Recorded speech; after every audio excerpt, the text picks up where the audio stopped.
Tēnā koutou katoa. Welcome to today's council meeting. I'm Ali Stratford, the Deputy Mayor, and I just want to acknowledge our Kahika. Get that repeating stopped. Kahika is online, and Councillor Radich is online, and I'll be chairing our meeting today. I'm going to ask Councillor Kapa to do the council karakia. Tēnā whi e te kōwhai, tēnā koutou, tēnā hoki tātou ko tai mai ki tēnei huihuinga o tātou o te maramane. E noi tātou. Tuku mātou kia kaha mai ngā mai ko whiri hia mo te kaunihira o te hiku o te eka ki te mahi, ki te ngākau auaha, ki te whakamahi i ngā pūkinga, e te mātauranga i roto i ngā wānanga, i ngā whakataunga, e whakatūria ai tētahi hāpori, me matatika ana. E tūpotahi ana, ka mutu, ka whakapiri anō i te oranga, o tō tātou rohe, ka whakatau anō i ngā take o te rohe i runga i te tika me te pono.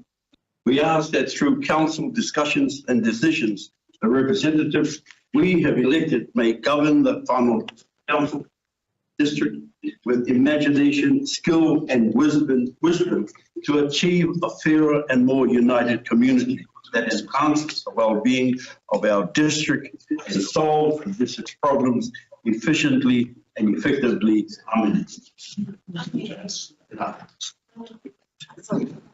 Very much. So just a bit of housekeeping. We are live streaming, and for those that want to go back and watch this online later, you can do so through our YouTube channel. I want to acknowledge our translator, Tapuha Nokati, who will be doing the chat on the screen behind you for those that want to capture what's being said into their Māori. And now we'll move on to apologies. We've had apologies received from Kahika for being online. We forgive that. We don't need an apology for that. Councillors Sakina, Foy and Kleskovic. So I'll move those apologies if I could please get a seconder. Councillor Kapa, thank you. And all those in favour? Okay, that's moved. Okay, before we move into our deputations, I just wanted to acknowledge the number of deputations that we have received requests for and the number that I did have to decline, but it doesn't mean that we didn't want to hear from you. And I see that Michael Fayan has been able to get to speak today anyway, so that's wonderful working together, all of you. So our first deputation is from Robert Eadie and Michael Fayan, and you've got 5 minutes each. Then we're hearing from Sally Atkinson in relation to a section 238 of the RMA. And then we're hearing from Greg Shiras from Minoak's vermicomposting technology on organic waste management solutions for the far north. And then we've got a comprehensive agenda to get through. So the way that the deputations will run is you'll say your comment, and we don't have any papers in front of us to make any decisions on those deputations, so we will have heard you and then we can catch up by email later if you want to know. So I welcome Robert Eadie and Michael Fayan in regards to fluoridation. Thank you. Thank you, ladies and gentlemen, for this opportunity. I will be brief. My subject is alternatives to fluoridation. I belong to the group Counter Poison Northland, which is now Northland Watch. We have actively opposed fluoridation of Northland water supplies for over 1 year now. We have supplied much evidence to Council to support our claims of the neurological and endocrine toxicity of fluoride. We have sought speaking opportunities at council meetings and private meetings with councillors to explain the science in greater depth. They've also said councillors with a notice of liability to explain their personal liability should fluoridation proceed, which it is.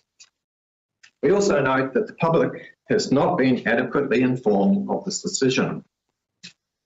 Fluoridation is medication, and non-consented medication is a crime. Alternatives. Chlorine, and bromine all disrupt the uptake of iodine by the thyroid gland. This severely affects immunity and gives rise to cancer. Fluoride also calcifies the pineal gland and causes neurological damage like lead poisoning. The evidence suggests that periodic topical application of fluoride varnish to tooth surfaces for young children is the only effective use of fluoride for tooth decay prevention. As for water treatment, chlorine should be replaced by chlorine dioxide, which is less toxic and more effective. It is a source of oxygen, not chlorine. Problem. In all our dealings with council, it has been very hard yards for us to be heard, let alone taken seriously. It's clear to us that council pays only lip service to the principle of democracy and bows down to the dictates of central government, who are in turn hostage to the all-powerful international globalists whose agenda is theft and depopulation. Humanity is in a fight for its survival. So solutions. The primary problem to solve is how to obtain proper governance. Former Mayor of Horowhenua, Michael Fain, will now describe how this can be done. At the same time, Gregory Hugh will serve councillors with a cease and desist instruction to hold all further work on fluoridation. We demand to know the results of the FNDC vote on fluoridation. If all else fails, councillors could resign en masse to protest fluoridation. Thanks for listening. The rest of my time, I'd like to donate to Michael because he has some interesting comments to make. Thank you. Michael. Kia ora. I have notes everywhere, pages and pages of notes. This is a very easy topic. Firstly, thank you, Deputy Mayor Kelly, for allowing a bit of extra speech time, and thank you to the councillors that are really having a think about that, especially Councillor Hilda Harawira for actually approaching and having dialogue with us in the first place. It's with as I stand here in the context that I was a mayor at a given time. I've had extensive dialogue with LGNZ over a whole course of matters in my time in there, and found to my detriment in a way that they were of no help to any councils that were wanting to make decisions or challenge what government was saying or LGNZ was saying. LGNZ, as you know, was actually a shareholding company directing all the mayors. And this whole thing of Northland here, we have the opportunity for self-governance. It's why I moved up here 3.5 years ago. I don't believe it can happen anywhere else in the country to start with, but I do believe it could happen in Northland. And then I find myself coming up here and finding that is so far from the truth, self-governance, or even attaining it with the amount of arguing I see right from into Hapu level, right up through every level of society up here. It's where everything began, the story of Kupe, the story of colonisation. So let's be the first to start really challenging the government on these types of matters. At this point in time, we've had little or no chance to speak further with council. We have a myriad of high quality educated people in this field sitting in this room and easy to contact. This council needs to stand up to local government and the central government in this matter by imposing the medication of our water. Yes. Of our water. It's not a decision that this council can make. It's not a decision this country can make, or at least its parliamentarians. It breaches so many international codes and conventions, it's not funny. The modern world don't have fluoridation. No. They simply don't have fluoridation. I am very interested to know, given how difficult it's been asked to get an appointment with Mayor Muku in particular, It's been deflection all along the watchtower by staff, and I don't blame the staff. They do as they're told by the chief executive. And therein lies my point. The chief executives, if you have one, I'm not sure if you have a full-time, but acting, they control everything. The council must control governance to do what is appropriate for their areas. I want to know how much consultation's been had specifically with Māori and with non-Māori. Everywhere I talk about this, nobody even knows that the water is being fluoridated. We have had no real public discourse on this at all. We would support, we are here to support this council, make a stand to the government, say we want to look at this further.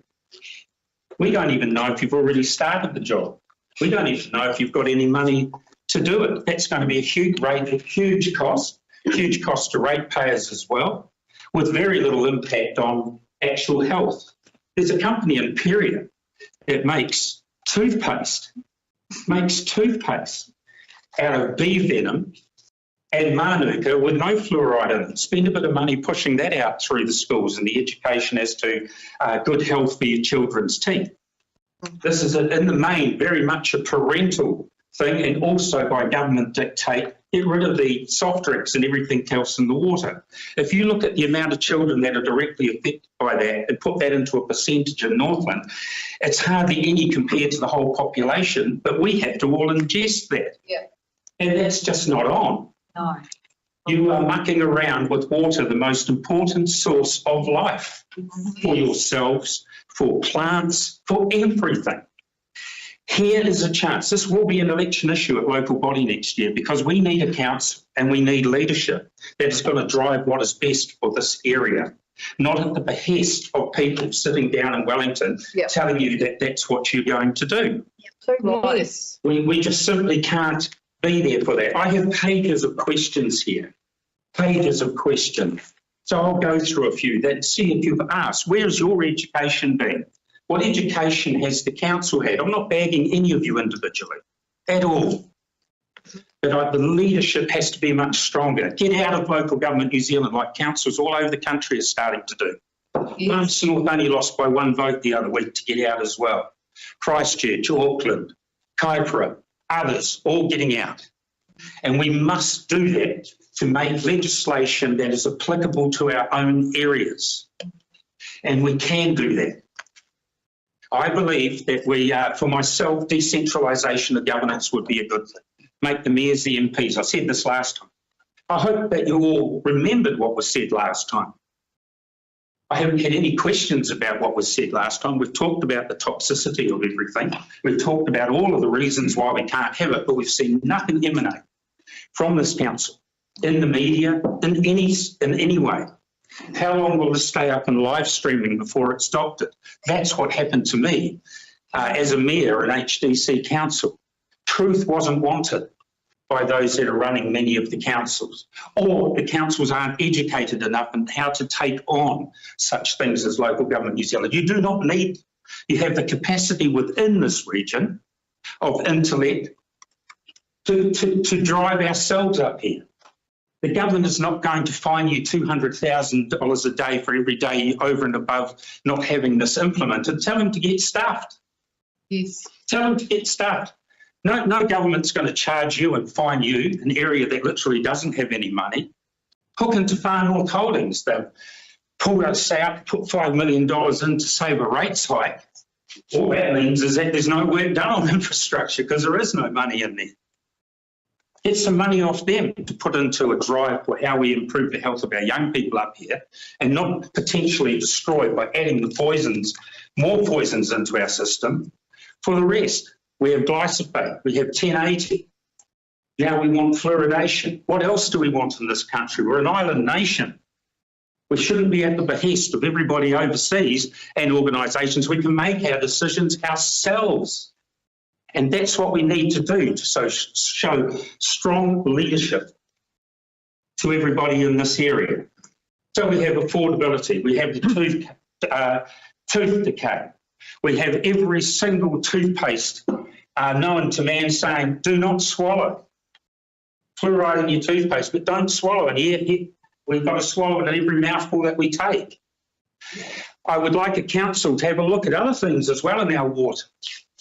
Barium, strontium, aluminium. That's even in the water of people that are on tank. What the hell is going around in the air in this? Chemtrails. Thank you. Was that much? So I'd like to wind up, well, some call it chemtrails.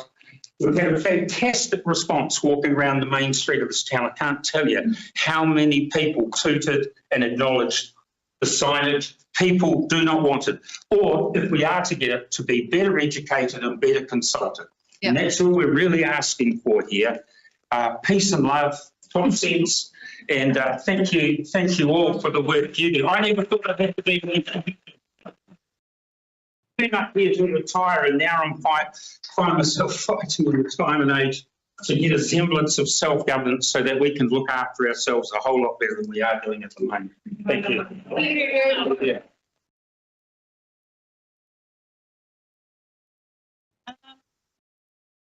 Thank you very much for your deputations. It is now Sally's people here.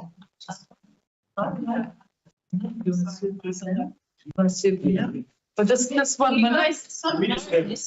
Just like to Table some information. yeah. Certainly. And do you guys want to stay in the room for the next two deputations? Sure. Yes. I just ask that you remember that it's the person that's doing the deputation that gets to speak, please. And I just want to, I forgot to introduce and offer apologies from Guy Holroyd, our CE. I can take those papers. I can take allow the holiday. And Ruben has stepped in with it. Thank you, Ruben Garcia. See, it's an acting chief executive. Right. Sally, you're up. Welcome. Tēnā koutou. Ko Sally ahau, ko te pūtakitanga rai, ko Awaroa te awa, ko Whalape moana, ko ngā puki matawhāroa te waka, ko rangiputa me whakakoro te maunga, ko Ngāti Haua te hapu, ko te wawa te iwi. I'd like to acknowledge my whanaunga, Auntie Hilda, kia ora auntie. I'm here today to speak on behalf of my family to raise awareness of a grievance we believe has been a violation of our property rights. Just to correct what you said I was here for, the breach of the RMA 238. I did send an email to correct that. It's actually for the non-notification of a resource consent issued to a lot that I partly own. Breaches of the RMA 1991 and the Resource Legislation Amendment Act 2017 have occurred by granting the resource consent 2240.252 RMA COM on a non-notification basis. This combined resource consent has details and conditions to reconstruct Lot 16 DP 194891, which I co-own 1/10 of a share along with 8 other lot owners. On page 15 of the resource consent titled Reasons for Decision Part 2, it determined that there were no affected persons. Would like to know how did Whāroa District Council conclude that decision as co-owners of Lot 16. We are not affected, why we were not affected persons through the granting of the resource consent 2240.252 RMA COM, which has a condition on page 1 under title Activity A, Subdivision Part 1, to subdivide Lot 16 DP 194891 to vest the council. This condition is the surrender of our ownership of the co-owned land being Lot 16. This directly affects us. Another activity directly affecting us in this resource consent on page 1 under Activity A.2, the upgrading of our co-owned private access lot 16 DP 194891. We did not give consent for the works on our co-owned land as co-owners of Lot 16, and we have been directly affected by this condition in the resource consent.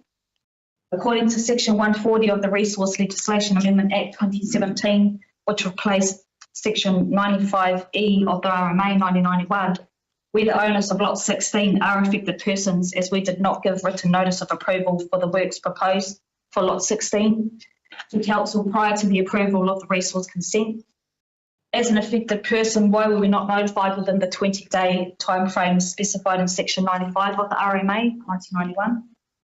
With these breaches of the RMA 1991 and the Resource Legislation Amendment Act 2017 by the Far North District Council, the resource consent should not have been issued.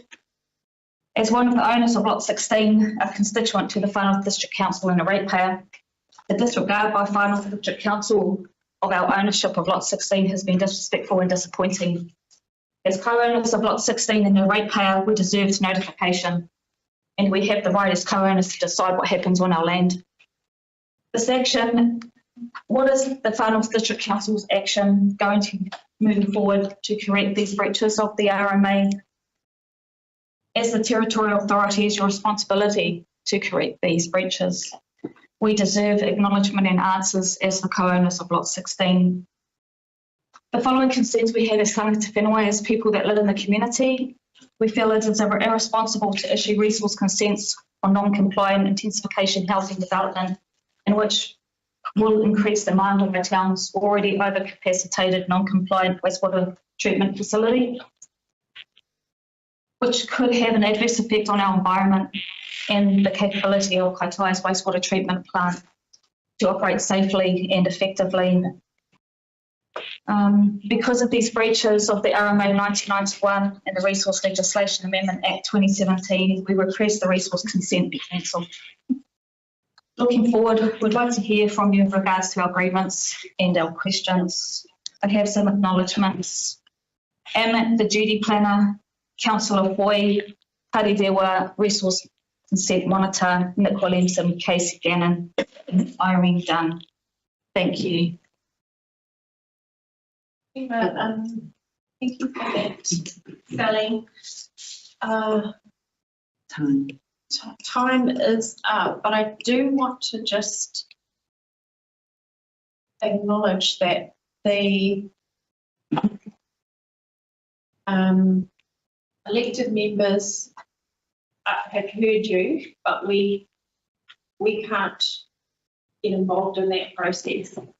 And I do believe the next step for you is to request a judicial review, take it through a lawyer to take the parties. About that. Our next deputation, Greg Shiras is online, I believe. Apologies if I'm saying it wrong. And Jessie, did you need to hand out something or? No? But it's my Nokia, I believe. My Nokia. Of course it is. Nokia being the Te Reo Māori word for word.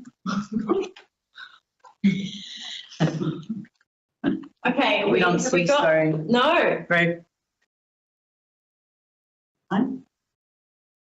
Not here. To speak. Is he having trouble logging in?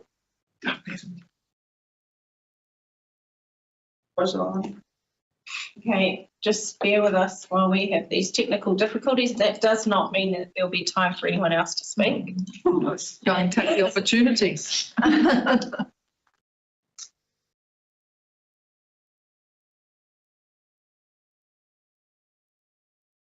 Jessie? Is there a number we can call to get them online? Otherwise, we'll have to. Yeah, shall I read it out for the world?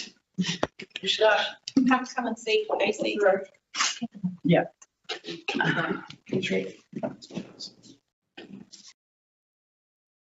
Oh, I've joined the meeting and it says waiting for others to join. In the wrong link.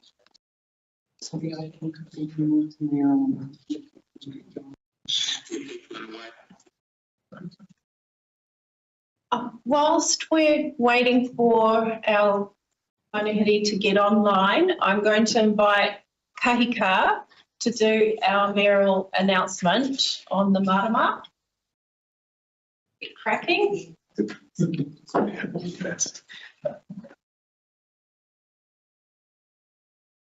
We can hear you very well, thank you.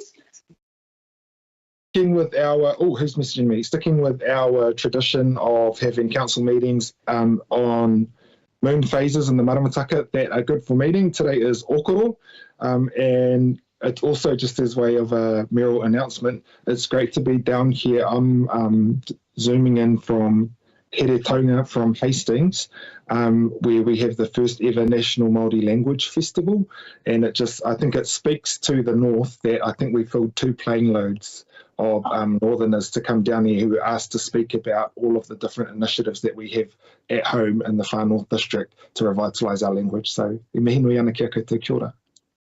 Kia ora moko, ngā mihi nui. Ready? Yeah, just in the track corner, mate. Moment.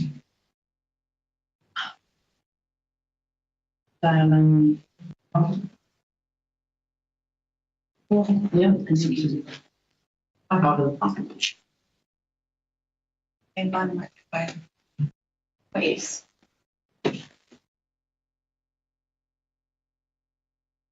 As an alternative, just say, let's speak, or always through the chair. We could invite them to come back for the next meeting as well. So there's a time. See, you can speak to this. It's not a conflict of interest. If you want to tell the councillors why this Is a good idea. Yeah. Come to the podium. I love pressure. Tēnā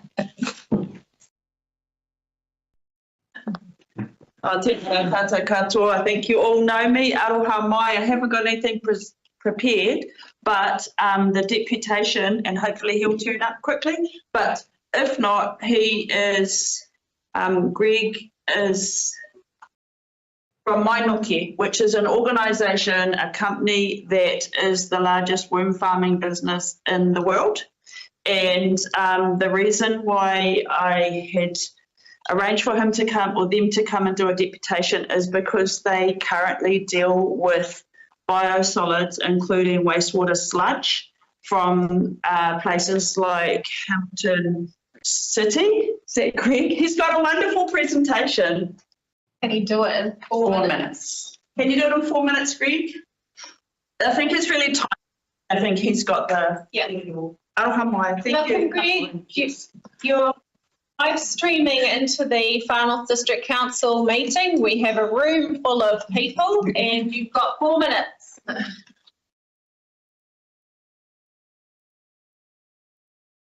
Braden, I've got a really quick presentation that I can share with you. There's a quick video which sort of shows from woe to go how our process works and the scale that we work on, and then a quick stepwise sort of presentation. So give me a second, I'll share this screen. Yeah, is that coming up for you guys? Perfect. Okay. If the video doesn't play, let me know, and don't worry about if the audio doesn't play either.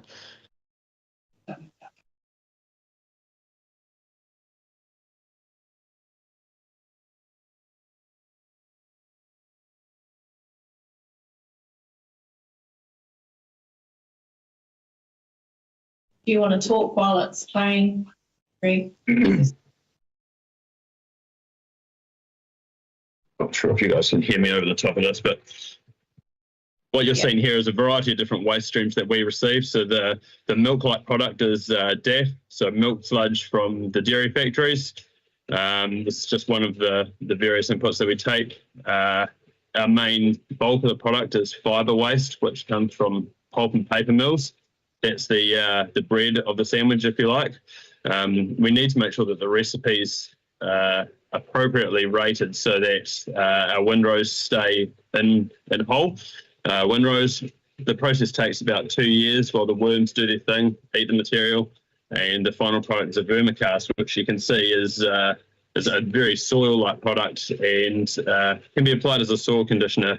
And is an amazing product, especially for native plantings. We've had a couple of trial plantings underway where we've actually had a near 100% success rate compared to a 60% success rate with just standard composting. So that was a very brief video of the way to go process. a quick history about the company. We're approximately 15 or so years old. The bloke that founded the company, he's since moved on, but he started with a bucket of worms and a very small trial plot, and we've now moved into 3 main sites.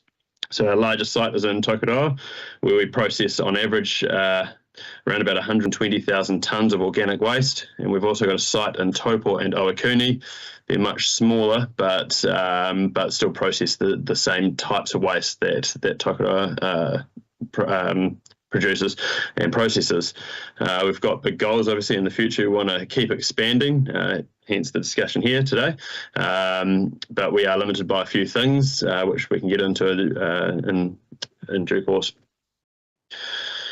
So although it's a very scientific process, it can be described relatively easily. We take organic waste from various industries. It can be biosolids, which is what we're here to talk about today, as well as milk wastes, fibre wastes, green wastes, organic collections. When councils implement the organic food waste collection on curbsides, we're very interested in taking that waste as well. It's transported to site, typically at the waste producer's cost, received on site onto a concrete pad. So any waste is contained and there's no runoff. We capture any stormwater that hits that reception pad. We can then recirculate that into our process later. So from there, the organic waste is mixed in a mixing wagon and then taken out into a paddock where it is laid into what we call windrows. As I mentioned in the video, not entirely sure if you could hear me over the top of the video, sorry, but that process takes around about 18 months to 2 years to vermicompost. From there, it's pushed up and matured before it can be screened down to 6 mil in size. So that's kind of one of the main differences to what a lot of people imagine a composting process to be, and what compost to be is quite large surface area material with the bark and mulch and the like. Vermicast is much more of a soil looking product, so we market it as a soil conditioner more so than a compost. So here we've got a couple of different waste streams. So the biosolids on the right, assuming it'll still be on the right for your screen, is we take a wide range of biosolids from different regions.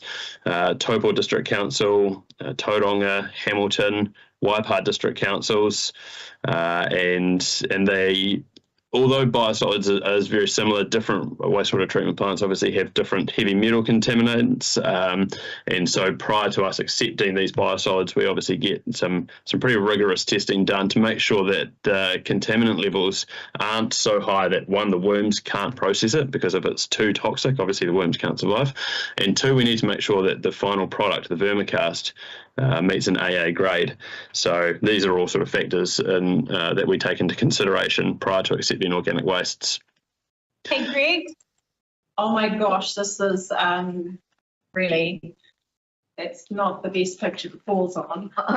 No, sorry, I can move on to the next one. Yep. I'm going to have to ask you to wind up in 30 seconds, and I've already given you an extra 30 seconds. Okay. Well, in that case, the sites are relatively similar in nature, in that we have a concrete reception pad, we have movable plant, and then a couple of tractors, a mixing wagon, and we then lay the windrows into paddocks, which look similar to this. This is our site in Owakuni. All sites are fully resource consented, and we have similar consent conditions, which I can answer any questions about. And if I've got 30 seconds, that's probably that wrapped up. Thank you so much for that, Greg. I'm sure that Jessie will follow up with you to work with the working group in the Hokianga to try and, bring that working with our infrastructure staff. Yeah. Cool. Thank you so much for taking time out of your day, everybody, to be here for the deputations. We're going to move into confirmation of previous minutes. If you want to stay for that, you're most welcome, but otherwise I can pause for a couple of minutes while you make noise and exit. Thank you. Belly, my belly. No-brainer. Yeah. All the best with that. Have a 2-minute adjournment. Councillors, just bearing in mind we're struggling. Please don't go far.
But sorry, Harley, did you catch that we adjourned for 2 minutes?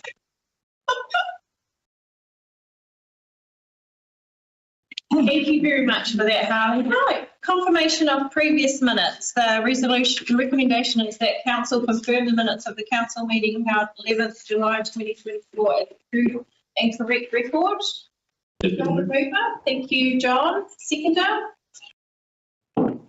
I think it was Councillor Papa. Yep. Any comments on the minutes, please?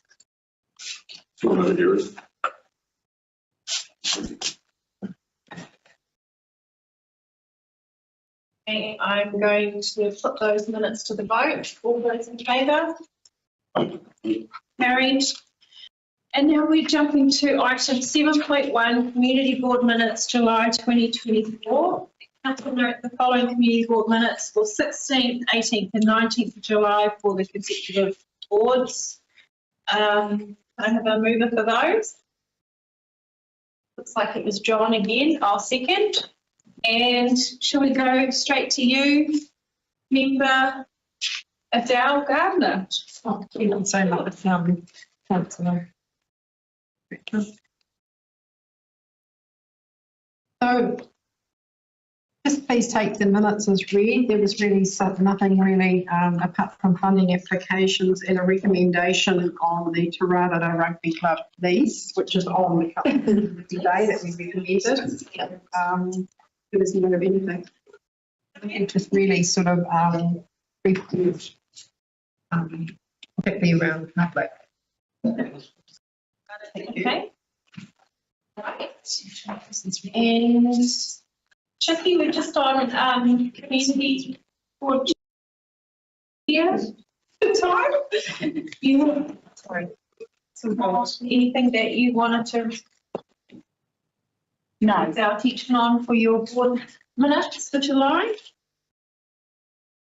Okay, thank you. Member Ward? Thank you, Deputy Mayor. Yeah, I will take our minutes as read. We are getting these funding applications at the moment, and as you're all aware, we're going to bi-monthly processing of our funding applications. on a trial basis, and that starts in our September meeting. Sorry, just outside of the confirmation of our minutes, just a few issues to raise. I have actually been inundated with a number of calls about affordability of rates, people that are not necessarily eligible to apply for rates relief, but just concern over contactability with the rates department, and also wanting clarification on, why the rates have gone up so much. It's a collective hurt in the sense that most people's insurance has gone up considerably this financial year as well, along with the overall cost of living differential does hurt, and that gets passed on. Businesses economically, there's a lot of different talk out there how businesses are going. In our area, they're actually struggling. Businesses are still up for sale and businesses are closing. And I'm really sad to deliver you the news. You may have already heard that our local Paihia Ex-Servicemen's Club, after 74 years, really, since 1945 of operating in Paihia, the land and buildings will be put up for sale due to the fact that they can no longer afford their operational costs either. However, the membership of the club will continue in the interim, and they will meet as from, I think, the 16th of August at Scenic Circle in Paihia to try and keep the club going. So I think it just puts a little more precious emphasis on our Paihia War Memorial Hall and our memorial down on the waterfront. The other thing I wanted to address, that I've had an awful lot of complaints, comments, feedback, and you will have all seen it on social media, is in relation to speed limits. The issue is around the sensibility and the actual research that went into the changes of the speed limit from the existing limits that were already in place. And I think all I can tell you is give you a basic example of my own experience that was actually thrown at me, and I thought, oh, that can't be right. If I live at Haruru, if I was to go to the post office in Paihia, which is about 3 minutes, there are 6 speed limit changes. If it's busy in town and you go down School Road past the school, you actually go past 8 speed limit changes in 3 kilometres. The concerns, and it's real, I've been and had a look, the concerns around this are that drivers are really, the genuinely concerned drivers are worried about the fact that they're spending most of their time looking at their speedometer and not looking at the road or the people stepping out in front of them. So I just want to raise that it's not something we discussed when we did speed limits. I don't recall anybody bringing these issues up at the workshops, and I think, frankly, from my own perspective, 6 speed limits within several Ks just to get into the village was ridiculous. I'll just leave that. My other question I will leave for later in the Seeds report. I think Linda Gardner, if you want to add something to yours. No. Okay. Thank you. We had a mover and a seconder. Oh, yes, sorry. Elected members, would you like to speak to the report? You're the mover, you may go first. Yes, since I got thrown in being the mover, I'll go first. Look, just answering Belinda, and first on the Kaikae, there has been a lot of feedback on getting back placemaking. In the Business Association meeting I was recently in, they were asking questions, and I know that we've got placemaking allocated in these sort of things tricky. But in terms of affordability, I'm actually getting a lot of requests as well. Local business did ask how come a 4.5% rates rise that was promised translates into 50% price. Now, there is probably a misunderstanding what that looks like, and also local residents as well, which is getting a significant rise. I'd like to be in a position to answer those, so maybe if we can get some response, not now, but later on, so that we are in a position, I think, community board members to know if we could informed answers on some. I don't understand what's the issue? Affordability. There's been 4.5% rise, which we did a lot of work to get it down to 4.5% on average, which is great. But that's some of the questions. So some businesses, for example, are getting a 15% rate rise. Now, there's other components of the rates that will account for that, but it needs, I'd like to be in a position to be able to show. It gets very specific, so we need to process those answers can be given. That's my only comment. So picking up on what Member Belinda said. Thank you. I don't have anything to add to the usual minutes. Do any other elected members want to ask any questions or make any comment? No, in that case, I'll put the, oh, did I miss you signalling? No, okay. I'll put the vote. All those in favour? Carried. Sorry. Okay, we're going to items, we're going back now to item 6.1. This one is going to be a bit juicy. Page. 15.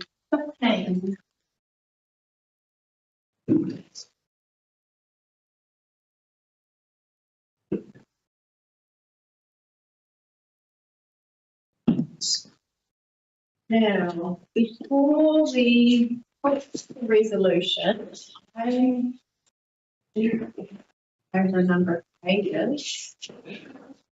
We have got, let me just remind everybody, Dale Osofsky and Ben Rosa over here in the room.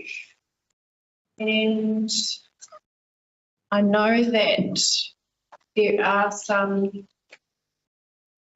proposed amendments to this resolution as it sits. So would like to move an alternate resolution. Kahika, would you like to do that now? Yes, please. Just following on from our hui, from our submissions where we had the chair of Te Whānau Moana, Haititai Marangai Marae, come to us and speak about the history of the name Whatuwhiwhi, and that we didn't have time to meaningfully engage with them around the changes to the name. I'd like to just keep it as Whatuwhiwhi, because I also note that we've got, at our next full comprehensive representation review, we are going to have to seriously look at boundaries, and within that meeting, like we heard that there are areas of Doubtless Bay that are in Kaitaia subdivision, for example. So I think leave it the way it is, and we know that there will be changes in any case at our next rep review. If I could get a seconder. I think Whahilda was before you, Manny. You were very fast. There was like 4 of you sitting there. So that's been seconded by Councillor Halkia Harawira. And do you want to speak further on the full resolution, Kahika? Well, otherwise, just a mihi to staff for these aren't easy. Dale Osofsky is a great electoral officer, and our own staff in-house, Casey Gannon, for all of the work that we have to do to make sure that we comply with legislation.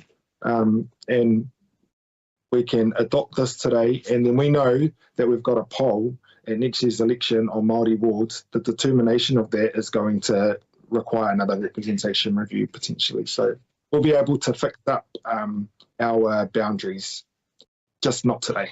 Kia ora. Include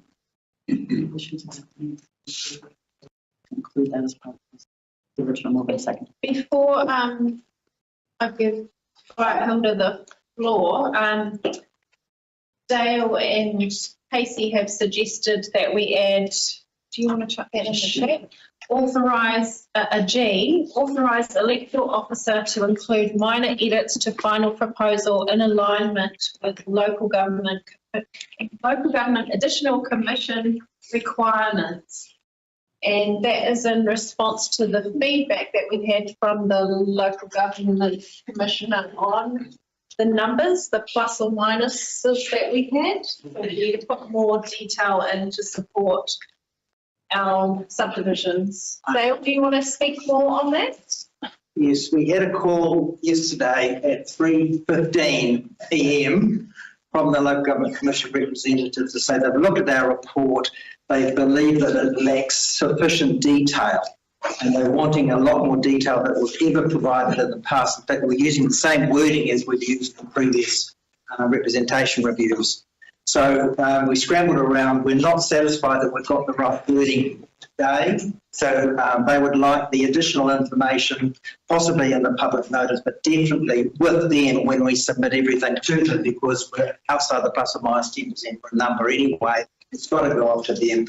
So we just like that additional amendment so that we can just work on the fine tuning of that extra detail. It was short notice and I think a little unreasonable, but it is what it is. Okay, so Kahika is happy to have that included as the mover. Hilda, are you all right with that? Beautiful. And just tautoko the recommendation of retaining Whatuwhiwhi as asked for by Haitatai, Maragai and Te Runanga o Ngāti Kau. Kia ora. Hilda, who next wishes to speak to this item? Councillor Vucic? Yeah, I'm actually happy with that, the resolution that Ms put through, and also what recommended from Dale and others, with that minor changes to be put in there and a better argument. I just note that Russell is one of those, and they are very isolated, and actually to connect them with anything else would be rather difficult. So I think it's critical that we actually get that argument. So I'm happy with the way it is. Thank you very much. While everyone else is waiting to speak, What the comment? not finished. Okay. Yeah, sorry, apology. I just want to pick up on one critical aspect which the Mayor did raise so that the public do know that this is all going to come up, I understand, in a year anyway when we go through that in the new term. So it's relatively short time. So we're doing the consultation in this coming term, which is only a year away. And then, so then we can look at it. So it's not as if it's set in stone for a long period. Just wanted to add, total for people see, but I know that one item that was controversial in the submission was where is it? Appointing 2 councillors.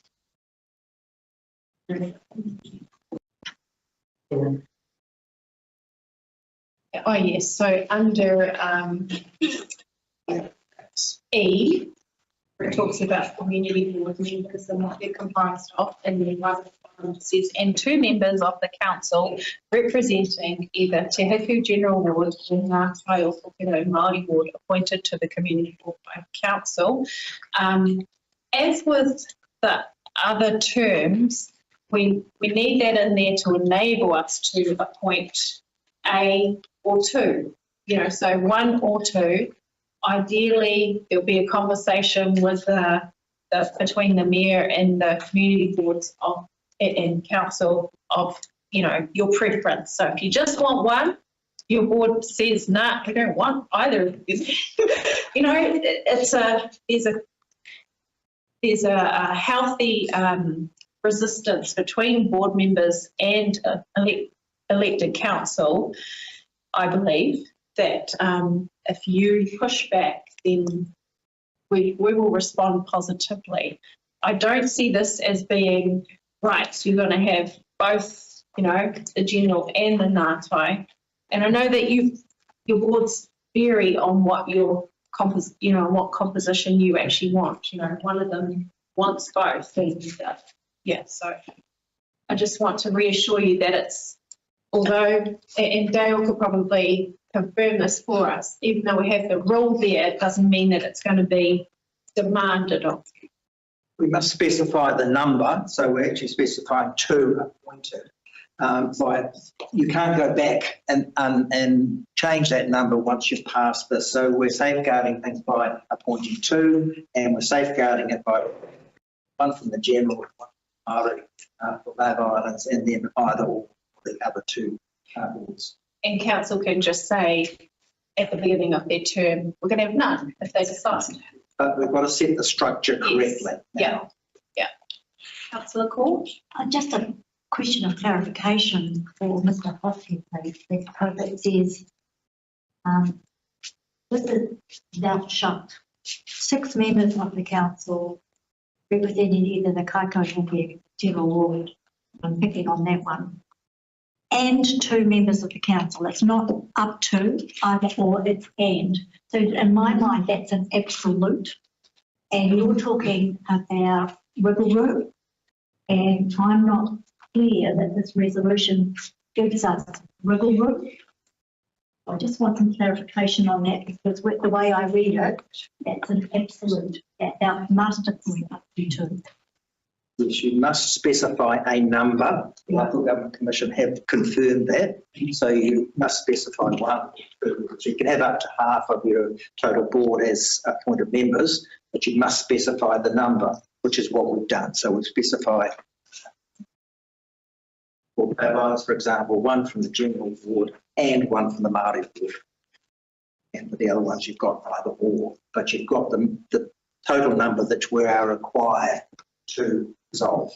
And the local Sorry, Madam government Chair, I just commission. want to, Sorry. because it's still not clear. Yeah, just let me speak, Councillor Court. If you could just clarify what the local government commission said about us trying to put up to. They said no. They said no to up to. You must specify a number. So up to is not a specified absolute number. And An what, absolute number would be 1 or 2 or 3. and what Councillor What Court about 0?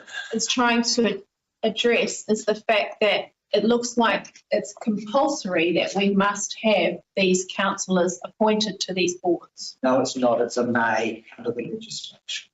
Council may appoint councillors to a community board, so it's not.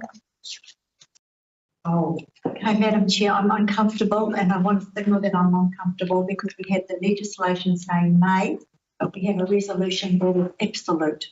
The resolution is quite black and white, and 2 members of it. I am uncomfortable with the way that that's done. I accept that we have the font of all knowledge in the room with us, and far be it for me to disagree with these 2 learned gentlemen. But we have a disconnect in my mind between what the legislation says and what this resolution states. I'll leave it there. Thank you. Thank you, Councillor Court. Yes, I'd like to hear from our community. Yes, thank you. Yes, I'd like to speak on this, and thank you for allowing me to speak. So our community board poses 2 councillors with voting rights on our community board. The Councillor Foy has been appointed to our board for 3 terms, who has been invaluable to our board. However, my board members do value Councillor Hilda Parawira, who is of the Maori Board Councillor, and what she brings to the table. We absolutely appreciate it. The Councillor Hokian Parawira speaks very well and is extremely helpful, but has no voting rights. So what I need to know from Dale is when the legislation was set by the previous government that Maori Ward councillors weren't entitled to have votes on community boards. So I want that piece cleared up, please. Is that correct or not? Sorry, what was your question? So Maori Ward councillors are under the understanding that they have no votes on community boards. Is that set in legislation or not? No, it's not. That was a decision of the previous council, oversight of the previous council, that said we only are going to appoint general ward councillors. What we're doing is rectifying that by making it all inclusive to all councillors here. I wasn't sure of that point. Is there anything else you wish to add, Adele? Thank you. Finished? Okay, fine, Chicky. My kata was about voting rights also, so that's been clarified. Thank you. Belinda? Just further for clarification, in this document it says with voting rights. Will the board have the ability to say no once they're appointed? We don't want you to have voting rights. Clarification around that, Dale? We have done that as Through you, Madam Chair. previously. We, after the previous discussion, we did seek advice from the Local Government Commission. We understand that all appointed members do actually have voting rights as of right. So through you, Madam Chair, that changes my position from the original recommendation because that wasn't clear at the last workshop or this meeting at. And the recommendation, so I haven't taken this in its entirety to our board. In fact, I don't believe none of us probably could have given now with this. We don't meet till next week, all three boards. So my concern is around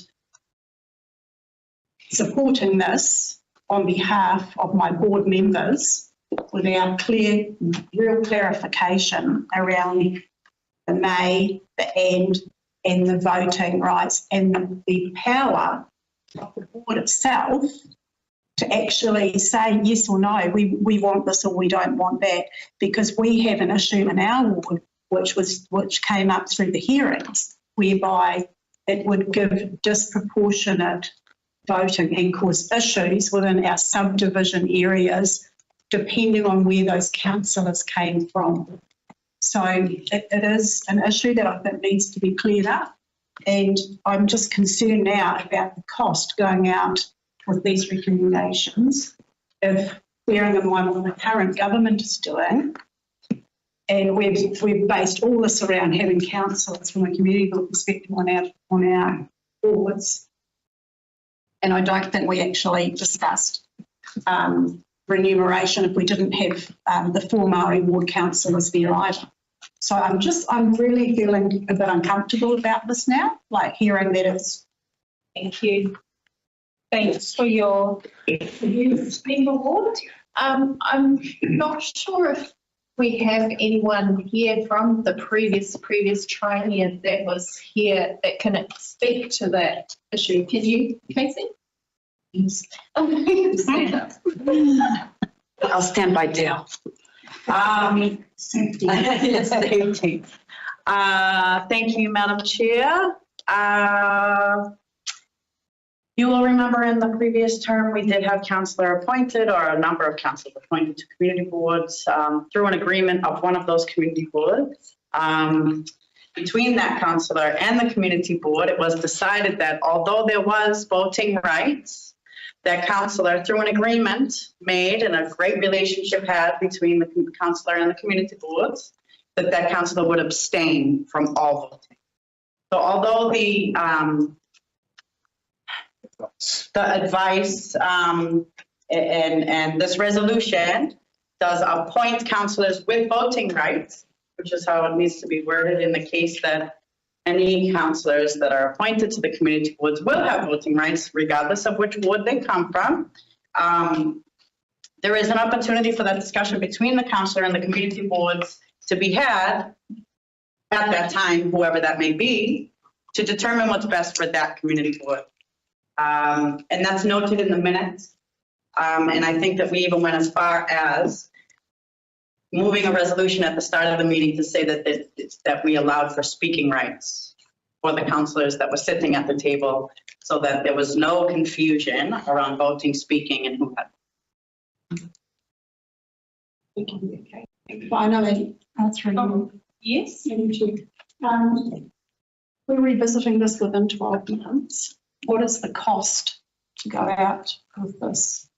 It's not 12 months. We have to do it at least every 6 years. We can do it after 3 years.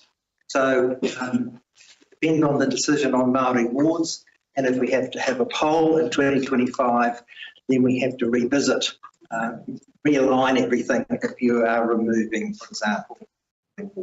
So if that were to happen, we won't be revisiting this before the next local body elections. Unless we, like for this one, this was a out of 6 year period. We opted to do it. We could do that again, but. It's 3 years worth. You must do it in 6 years. Yep. Okay. Any other commenters? No, I'm going. Okay. There was one. I just noticed that. Did you already speak? Yes, you I'm just to point out. I did have a comment. I want to point clarity. He's trying to point that out to me, I think, but I'll start my comment. You're fast as some off, Steve. Let's move to the agenda. But just point, just a bit of clarity, because we've been discussing this, and I think it applies that council has got no obligation to appoint any members to the community board, even though they can, but they don't have to. And community boards can actually have councillors on there by invitation with speaking rights, and then they'll have no voting rights. So there's ways around it. That's my comment. And is that correct? That's my. Certainly is a may under the Act, so you don't have to appoint councillors. Just remember, if you do appoint councillors, those councillors must be from the ward in which the community board is located. So it has to be the general ward from where the community board is, and of course the Māori ward is all encompassing, so that's why that's applies with the legislation. Councillor McNally? Yeah, I just like to take issue with Chair Ward's comment that a councillor on a community board may sway the vote. When you're elected as a councillor, you swear that you'll act in the interest of all ratepayers. So you can't do that. So you must abstain if you have a conflict. Pretty simple, very clear in the rules. Chair, just clarification, Dale, on that one. Eastern Ward councillors, all ward councillors, represent the vote in district-wide. Community boards do business at ward level. Therefore, decision-making is around ward level, not district-wide. Just wanted to point that out. The council still has responsibility, Mr. Boyle. So you can't act just for one ward if you live in Russell, for instance. That's my point. And that's the reason I actually don't think councillors should be on the community boards at all. We rely on community boards to give us the feedback. Thank you for that perspective, Councillor McNally. I'm going to, Maddie, did you want to add something? Otherwise, I'm going to. Say something, yeah. No. Anybody going to say something? Yeah, babes. Okay. Councillor Hang on, Papa. Councillor Radich was first, and then Babe.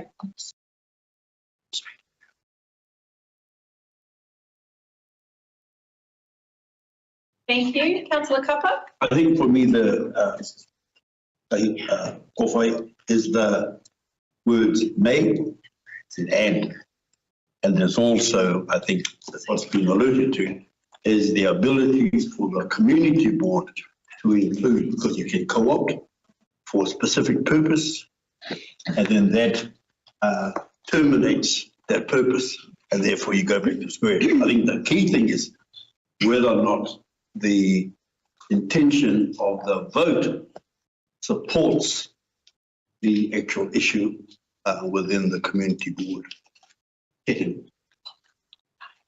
That is something that perhaps what I'm hearing, if a councillor is swaying or not, being one vote, I think it's just an opinion of that one person that can easily be overwritten by the greater number of community board members. So for me, you know, it's to me the mana has to go back to the community board for those specifics. Yes. Good to hear. Moko doesn't want a right of reply, so by Hilda, you can have his right of reply as the seconder, and then there'll be no more.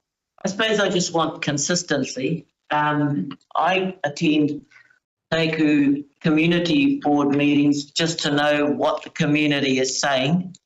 And I just like consistency across all the wards. And, you know, we have the power of voting at this table, which, you know, is recommendations coming from community boards. So I'm never going to vote against Te Hiku having a Māori ward councillor if the other two wards, you know, so if there's a one that it's no councillors have votes, but, you know, don't ask me to vote to cancel my voice out or my vote out when it's allowed in two other areas. So that's all I just want to kind of consistency. Well done, Hilda. This resolution should fail. I'm showing the one. I just want this to die. So I'm going to put it to the vote. And have vote by division, so I know everybody's voted. Are we sort of breaking it up? I think some of it is all together, so. We voted on the amendment on this. So just for a point of clarification, Yeah. So just, yeah, can we make it bigger? Just for a point of clarity, through you, Madam Chair, what you'll see here is the inclusion of G, which is to authorize the electoral officer to make minor edits to the final proposal in alignment with those late requirements by the Local Government Commission, adding some more detail around those subdivisions and the ward that was outside of the plus or minus 10% rule. What you'll also see is the removal of F, which is the subdivision name change for Whatu 52 Karikari Awanui. That will be removed. So then what that does is changes every reference to Karikari Awanui in the final proposal back to Whatu 50. So those are the changes that have been made to what was on your agenda in front of you. So, Madam Chair, Yes, you want to do it line by line?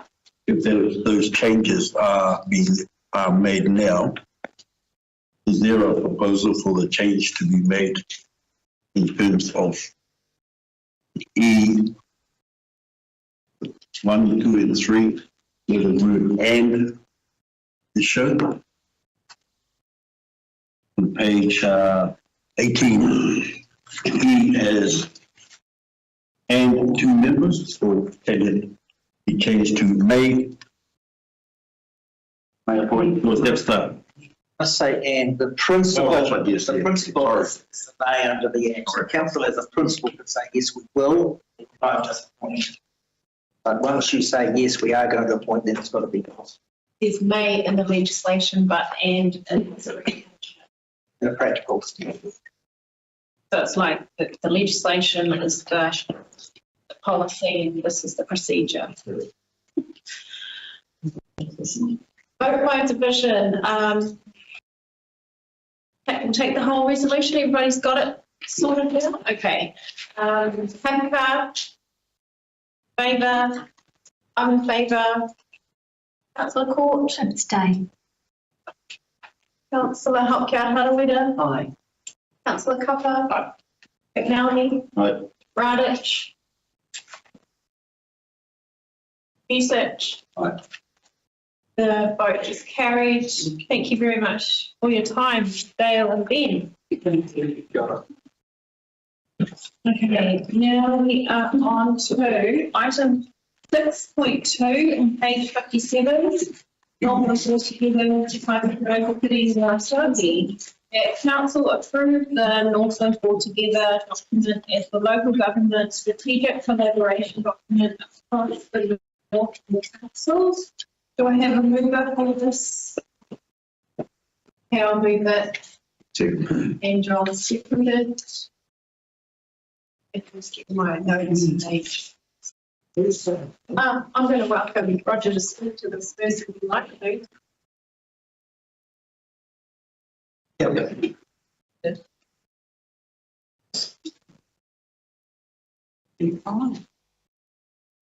Good, thank you.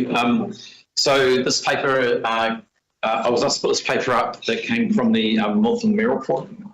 And what it is the strategic collaboration document between 4 councils. So,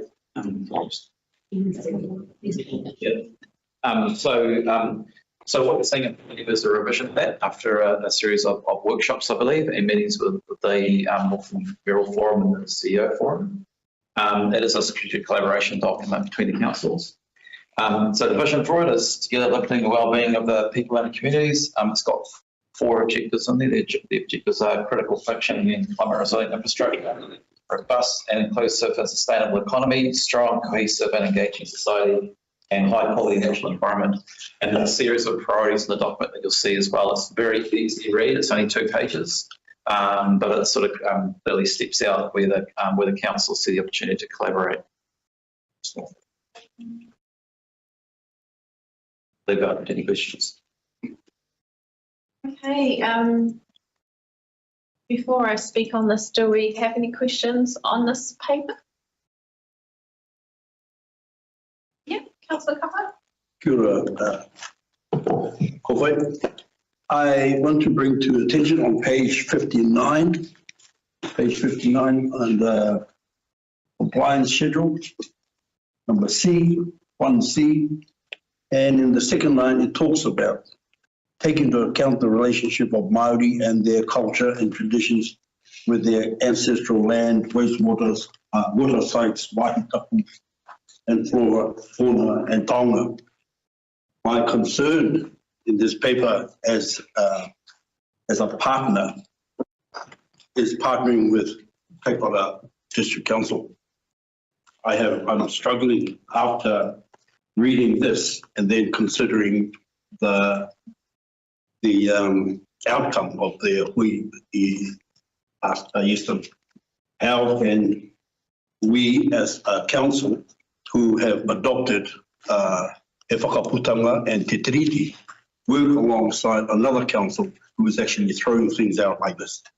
So please, I need convincing that there are steps in place that prevents a member of this collective that will jeopardize our side of the relationship. That's a comment, but you asked questions first. Yeah. So I do have a question before we comment. So just a little bit.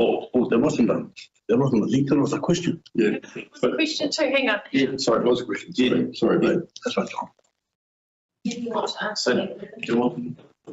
So I guess as a council officer working for the Parliament District Council, it's difficult for me to give an answer to that because the Northland Mayoral Forum is a group that gets together with the Northland mayors and the Northland CEOs. So I actually think it's probably something that probably should be taken back to the next Northland Mayoral Forum. And our position as a council should be taken back from there. Be my recommendation going forward. John was before you. Yeah, mine was a question, just clarity. So when we say that we document prove, so it's a government strategic collaboration document. Now, I'm actually aware that there is the Taitanga Te Ringa report, a strategy document, which was put out with all of the areas that we joined up. It was done mostly with the Hapu and Iwi involved initially, and then eventually it came to Northland Inc., which worked on it to get things happening. So that's been passed through the meeting and now is available for the councils. So my question is, how are we fitting these pieces together? Because it seems like there's a little bit of confusion. And on top of that, we've got Northland Inc. as a organisation, which is looking at its own economic development side of it, strategy, and working together to join all that up. So again, let's get some, sure, I'm not against the mayors coming together and looking at what's actually important across that region. They've got the right to do that, but it's actually making sure that there's consistency there. So one group is actually making statements and the economic development group is actually setting different priorities, and that's cause confusion. So what we can do is say that. Talk to that a little bit. So absolutely agree with what you're saying. That Te Ringa has been through a robust process. I'm not aware of the process that this one went through. It's come to me to put a paper up coming out of the Northland Mayoral Forum. What you're seeing in front of you is what I saw and what I've put up. But I would suggest again that papers should be going back to those regional forums that have been formed and how they've been formed, whether it's under local government act or not.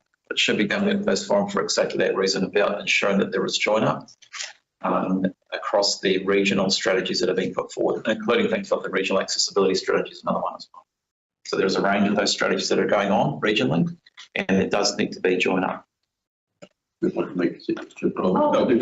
you do, I just want to refresh your memory that we were at a workshop in Whangarei District Council in their new building when the mayors brought this document to us, and that was following on from it being distributed to councillors for feedback. Yeah, and it's not the first of its kind. It's been around since 2015, and we got feed-ins being updated at that workshop. I'll wait for my comment. I will agree with that. Yeah. Sorry, thank you for clarifying that, because it is in the paper as well. It does say the process that went through. So from what I understand, it was quite an involved process. Yeah, you can finish your point. When I come to statement, because I actually supported that, but I'll explain why. Still on questions? Hilda, you were next. Kia ora, Roger. I'm just a little bit concerned that it's very whangarei-centric. So all the priorities, there's only one mention of getting over the Mangamuka, and Paikoi has been thrown in once, and there's no mention of Kaitaia at all. There's some general headings, but that's, I tautoko what Councillor Kapa has said about what the actions of yesterday, and when you got things like Papakaiing and Māori housing aspirations, as a result of yesterday, how does one achieve that in Kaipara if they've just thrown out the Māori Board Councillor? If you haven't got someone speaking for that. But anyhow, that's Kaipara. But I suppose that's my concern, is that very whangarei-centric the main priorities. So again, yes. For me, is again, I've got the papers come to me. I've been advised of the process that went through to get to that point. How the priorities put in there again, I guess, were taken through the mayoral forum process. So the document sitting in front of you is the outcome of that process, which just happened over the last, I believe. Just concerned that my concern is that in doing this, which is a great idea of collaboration always, but that we're just meeting the needs to make whangarei better and prosperous, but it's not something that, it doesn't trickle down, trickle up. Thank you. Waihouri, you can reiterate that in your comments if you like. Anne, were you commenting or did you have a question? Just a comment. Okay, we'll finish the question time and then we'll start the comments, and I think I moved it. Well, I'll turn it into a question. Acknowledging the process that we've gone through, and this is an aspirational document. I'm not really clear on how this sits if we adopt it in linking our long-term plan and our infrastructure strategy back to this document.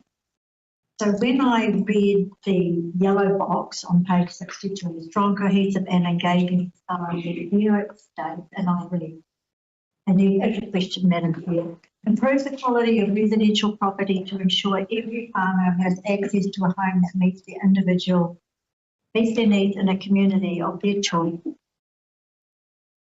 And I'll skip ahead. And for this to happen, infrastructure requirements need to be in place.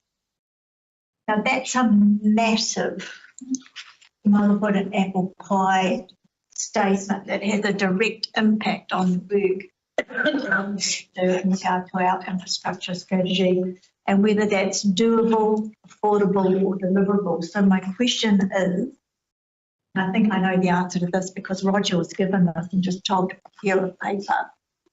I don't know that our staff have had the opportunity to consider the unintended consequence or implication that might by default confer upon them if we adopt this today. Would that be a fair statement, a fair question? A fair statement, a fair question. Fair question. The opportunity to consider this internally and what the impacts of it hasn't been. It's not been done. Thank you. I've got questions. Why is there no link in this to government policy statement, the government budget, national policy statement that cover a whole raft of things that are going to be, or the fact that all this has been done before? That's question number one. And the second one is the key part I got out of this was strategic collaboration. And that's so that we go to government when we're chasing money for housing and so on. We all want the same thing across Northland. That's what the government's wanting. They want to go collective approach. Northland, not in. But two questions, Roger. Did you get them? You're asking about linking it to government policy, whether it's And looking for strategic collaboration when we're seeking funding. well, the second question is, isn't this simply about ensuring strategic collaboration? So we're sort of paddle around Waka, but we've got to be in the same canoe when we go to Wellington. Okay, so for me, it's a good point about running it with government policy. I think it's an aspirational document. It's setting out some things here. I think below that would be the work required to get to there would be obviously seeking government funding. I've seen this before, not exactly like that, but it's all the same themes for the last 30 odd years. I think it's the same, and if you look in the report, it talks about the history of this piece of this strategic collaboration document, which does go back a number of years, and it's been revised from back then. So, from what I understand, it's been through a revision process. So we're here. So, the collaboration, I think the intent is to collaborate, and this document does signal that intent.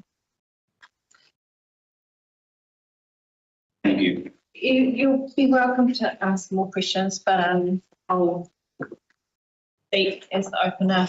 I'm going to support adopting this today because it's actually been a really helpful tool. We don't have a working group for housing, but I was able to pull bits out of the draft of this to support bringing elected members and staff across the other councils together to put a letter together to the ministers on housing. So what's in there just strengthens our voice when we're speaking together, as Steve said, to central government. It doesn't lock us in. Well, I made sure to be careful about that waste to energy line. It was a bit like we would support waste to energy originally, but we got that tweaked slightly because we haven't even asked our district if we support waste to energy. So some of it is quite vague, so it doesn't lock us into things, but it gives us, as elected members who have portfolios, a place to pull things from and push our mayor to do, you know, if we're trying to work, not if, because we have to work collaboratively with the other councillors when we're dealing with this current government. Yeah, they don't want to speak to us as individual councils, they want to speak to us as a collective. And this document helps that. I think the thing that we need to make sure though, as an organisation, the Northland For Together sessions used to, and you'll remember this, we used to have an update at every Northland For Together on a combined work stream that council was working on together with other councils, and we haven't really had that this training. It's been quite haphazard. We had the NTA stuff, but other than that, it's been just random potluck agenda items on the Northland For Together. And so I ask through the acting CE that you please make sure through the CE's forum that you support all this kaupapa and getting on those agendas going, please. That's my rant, my ramble. Councillor Vucic, you're next. I supported as well. I was asking those questions because just to highlight, how I see this document. How I see this document is basically suggesting Northland getting together and actually agree with Councillor McNally, and it's really to Northland's projects to argue to central government and to advocate, for Northland. So it's a joined up approach, as I see it, Steve's already raised.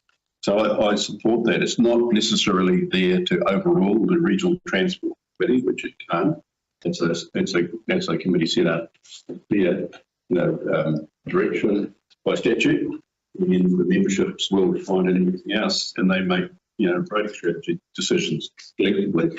But by working together, I'm sure the mayors would pick up on that as well. And if anything is in there is critical, they can raise it in their advocacy role. So I'm happy to actually say, yep, I agree with that. Probably the question is whether to prove it is more sort of noting what the mayors have said before together doing all that But I'm happy either way. I'm leaving it as it is, and I'm going to support it. Madam Chair, can I just please get clarity, because I apologise, I was out of the room seeking clarification from the electoral. Has this been moved and seconded? Yes. Have we moved from questions to debate?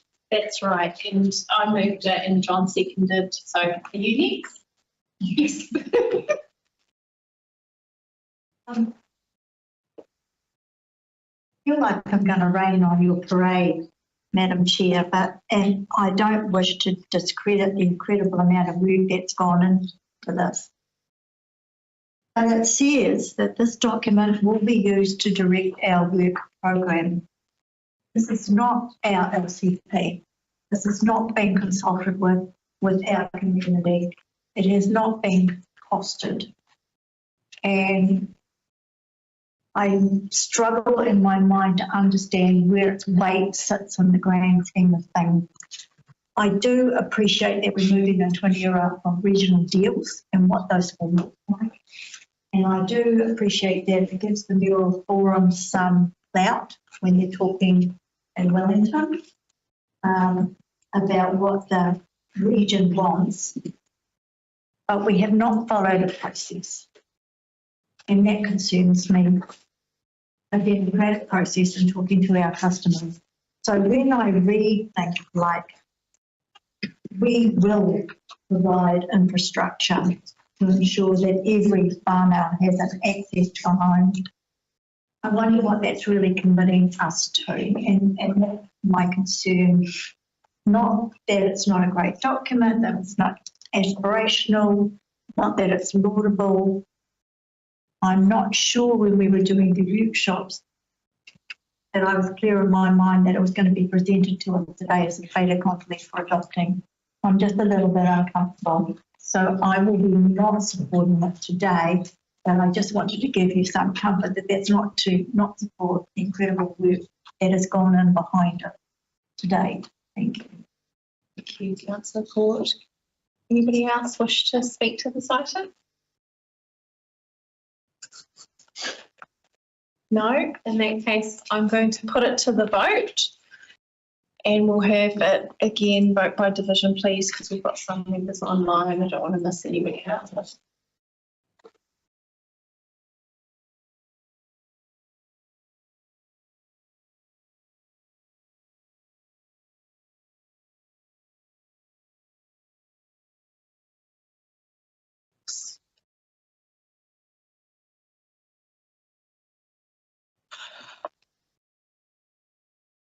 Kahika is in favour, I'm in favour.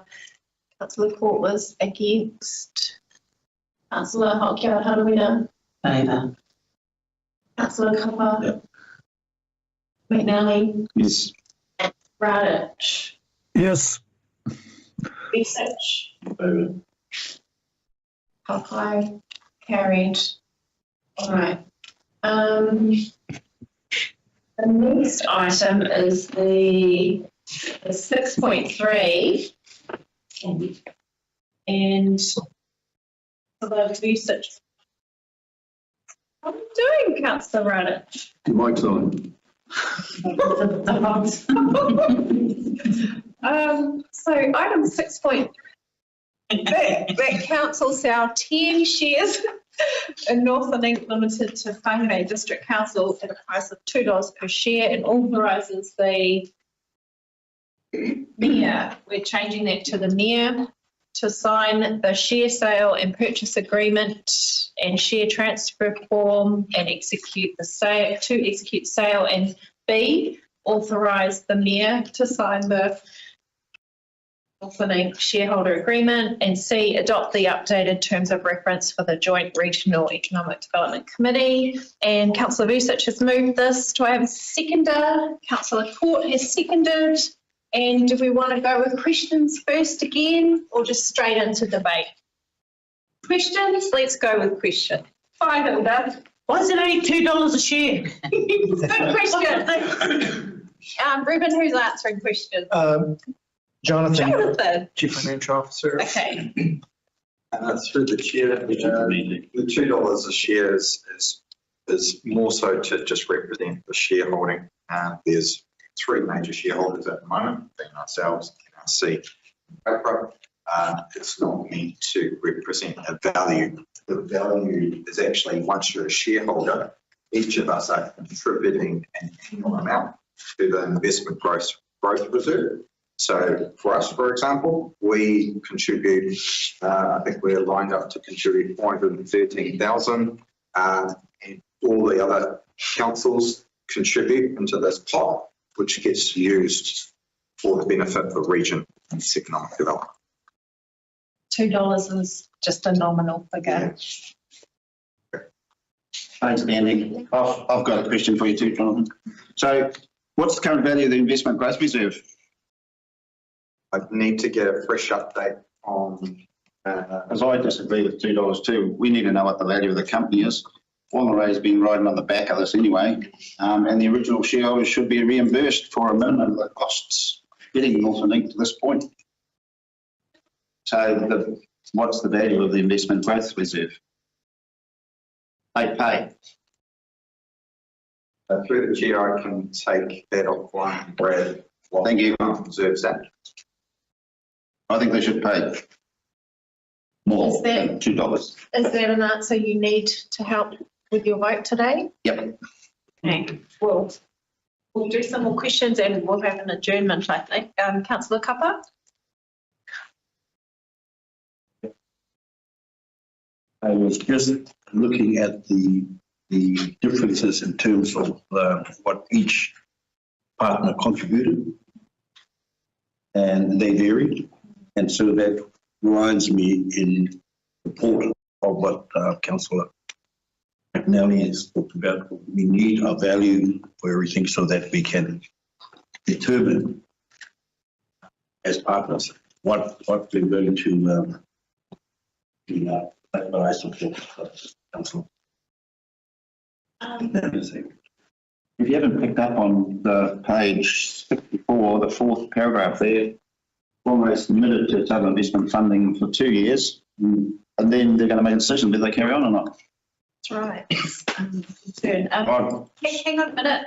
Councillor Kapa was asking a question and I think, Jonathan, were you able to answer? You might have done. I might have mixed up my question with the statement. Okay. Sorry about that. Does anyone want to suggest that we adjourn standing orders for this item? I'm happy to move that. Thank you, Councillor Vucic. I'll call for a seconder, adjourning standing orders so that you can speak. Suspend. Suspend. Thank you very much. And maybe I can answer some things. Those in favour? Okay, right. And Councillor Vucic wants to answer I can those make a comment. questions. I want to do a bit of history with this and maybe we'll raise some other questions as well. Like originally there was a sale of Port Shears right at the beginning, and that set up Destination Northland and the business arm, which then became Northland Link. It was driven out of NRC, and there was complaints about that originally and said, well, hey, look at us in the north, you know, is it just Whangarei, is it this and that?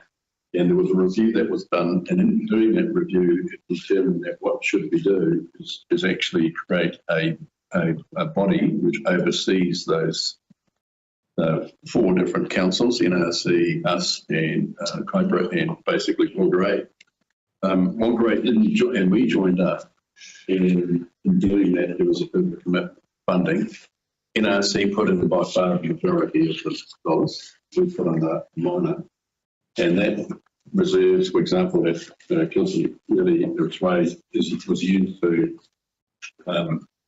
for looking at projects. But on top of that, and if you remember, Northland Link CEO came here and presented, and the money they have received, they've actually got 10 times as much money back in through various means. So they're very effective. Thereabouts, you know, varies. And there's a number of projects which you currently see that are occurring right here. And they underwriting, for example, the fashion, you know, things that are occurring there, as well as doing things at various places. So we do quite well out of it. Yeah. Maybe it's time to have Northland Link do a bit of an update. In terms of those shares that exist there, those reserves, they're used on projects. They move quite quickly. I don't know off the top of here what it is. Probably not much at all, if anything. Sorry? The 2023 annual report is at 191,000. But it doesn't convey rights to assets, which you would normally associate with a share.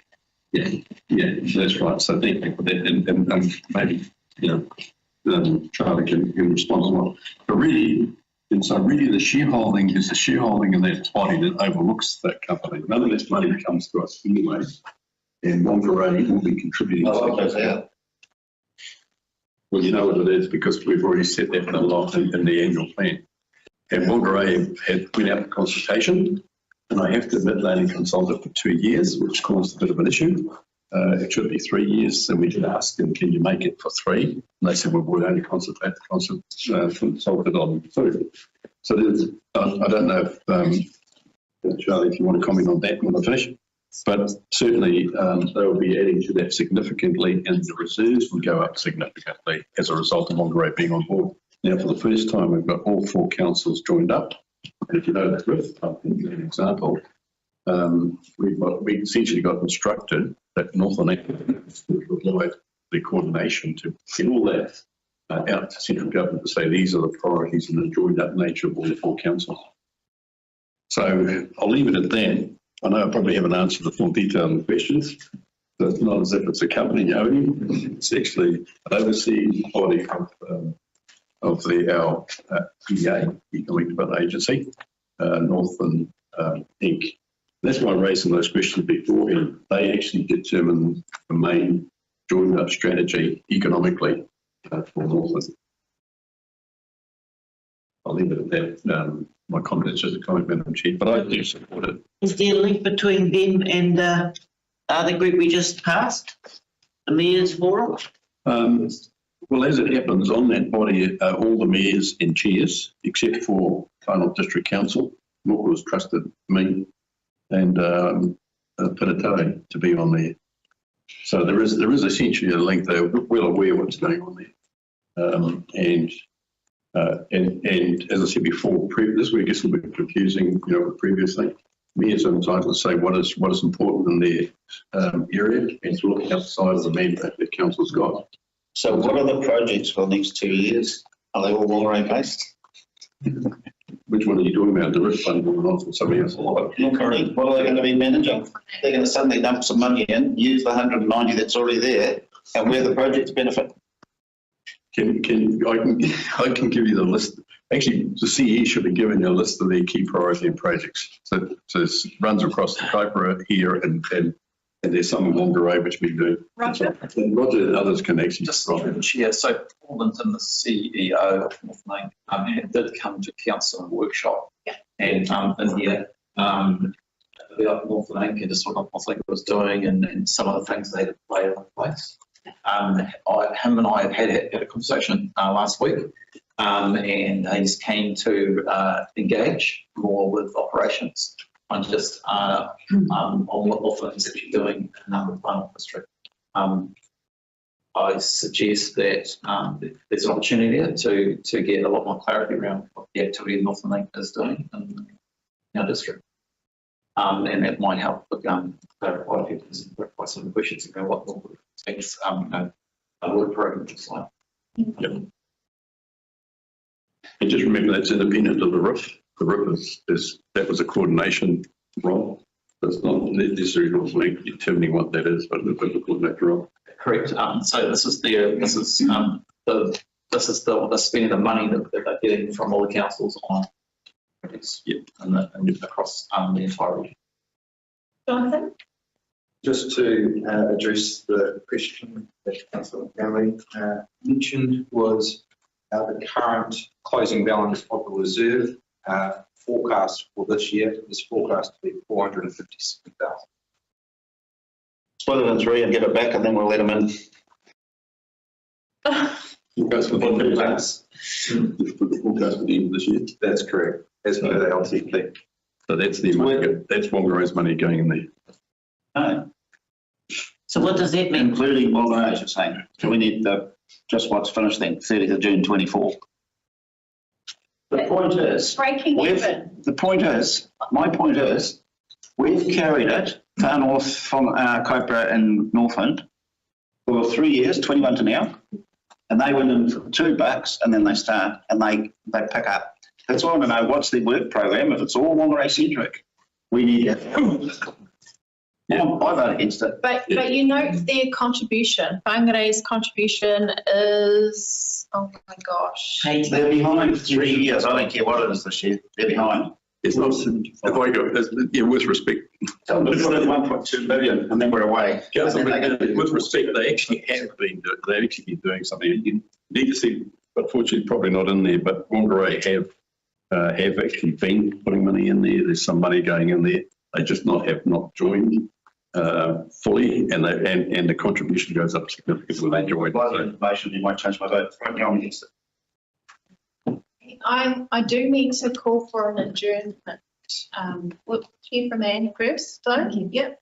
I just pulled up their website. Oh, well done. Chair. Yes. There's a comprehensive list on here. Everything from pastoral farming, horticulture and fruit growing, international education, marine manufacturing, digital technology, tourism, construction and related services. Peanut farming's on there. And I do accept that Whangarei has not been at the table, but they're coming to the table now. And if we really want Northland to thrive, we can't sit here and have debates about Far North versus Kaipara versus Whangarei.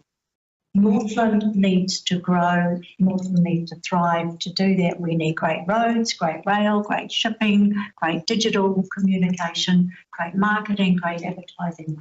We have an organisation here that we can all throw our weight behind and support. And if we want to get into semantics about whether the share should be worth $2 or whether they've had a free, I think we're doing the ratepayers and the people of Northland a great service in the long run. I'll leave it at that. We lost our ports, sure exactly that. Okay. We have Whangaroa, Tail Islands, Do I? Northport, took it all. Okay, we have a question. Yes. Is Northland Inc. still an RTO? Because I am so confused over what they've moved into. Are they still an RTO? Yes. Purposes of funding? As far as I understand, yes, they are our regional tourism organisation. Yeah, which is now only like 25 or 20% of the business that they do, which it used to be 100% of. Is that correct? So correct. Destination Northland became a part of Northland. So I know we've bailed them out a few times, so I'm getting to the money question. So, and from, I know it's district-wide relevance, so community boards aren't actually consulted over any of this, but I believe we've now lost our events investment funding that came from our RTO.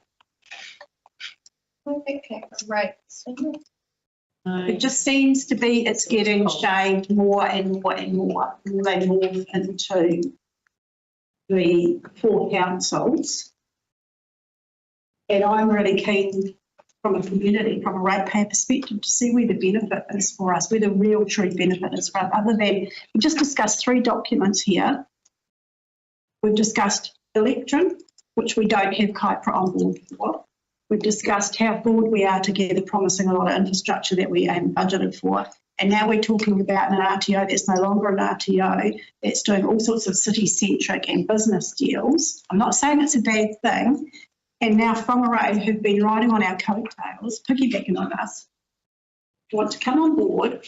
What has the cost been to us as a council, as a ratepayer, so far to prop up Whangarei and be invested in this? I mean, I can't answer questions to my community on Northland anymore because it's just, we have presentations over these amazing projects that they're doing. They did one at our last combined community board meeting in Te Huku, but we are not involved. We presented to, we talked at, and we're no longer involved in the process. So I just wanted to make that clear from a, I guess, community ratepayer, community board perspective, that Northland Inc. used to come and speak to us and present to us, and that no longer happens. Yes, we could invite them, but we're looking at where the benefit is to the ratepayer on the ground. This seems to be morphing into a higher level conversation on how we work together as a region and build our infrastructure together at a central government conversation, which is really important. But we've got 3 examples in a row of 3 different Thank you for that, member Ward. The recommendation isn't about whether we have Northern or we're involved in Northern Ink anymore. It's about the shares. So before I really have to finish this. We're going to adjourn for 5 minutes and then we'll come back and we can ask more questions, but just try and stay focused on the shares, not the Northern Ink. Just confirm the live stream is paused, Carly.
everybody. I'm just going to move the motion to resume our standing orders.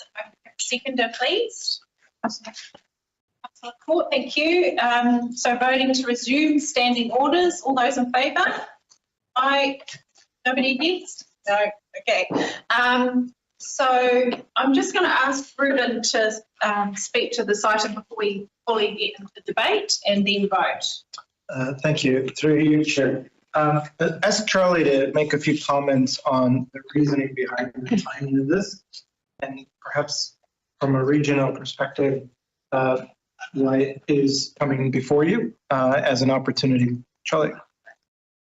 Good Chair, thank you, Ruben. So I just want to quickly correct a statement I made previously. When you do have shares, you have a right to residual assets. The reason I made that comment is, in effect, the way that Northland works is the councils contribute funding, they spend the funding, and there should effectively be not a lot left over. Following from Jonathan's note, there is a little bit left in the pot, and so from a pure accounting and financial sense, there is residual value, but you'd expect in the normal course of business that would be spent the operations of the organisation. Timing-wise, the reason why it is relatively important to consider this at this point in the financial year is that the transaction would require WDC to contribute their share as set out in paper the earlier part in the financial year, which basically provides Northland Inc with a budget to undertake the operations for the region that they've planned for the year. I don't have the details of that, but we can look into that if required.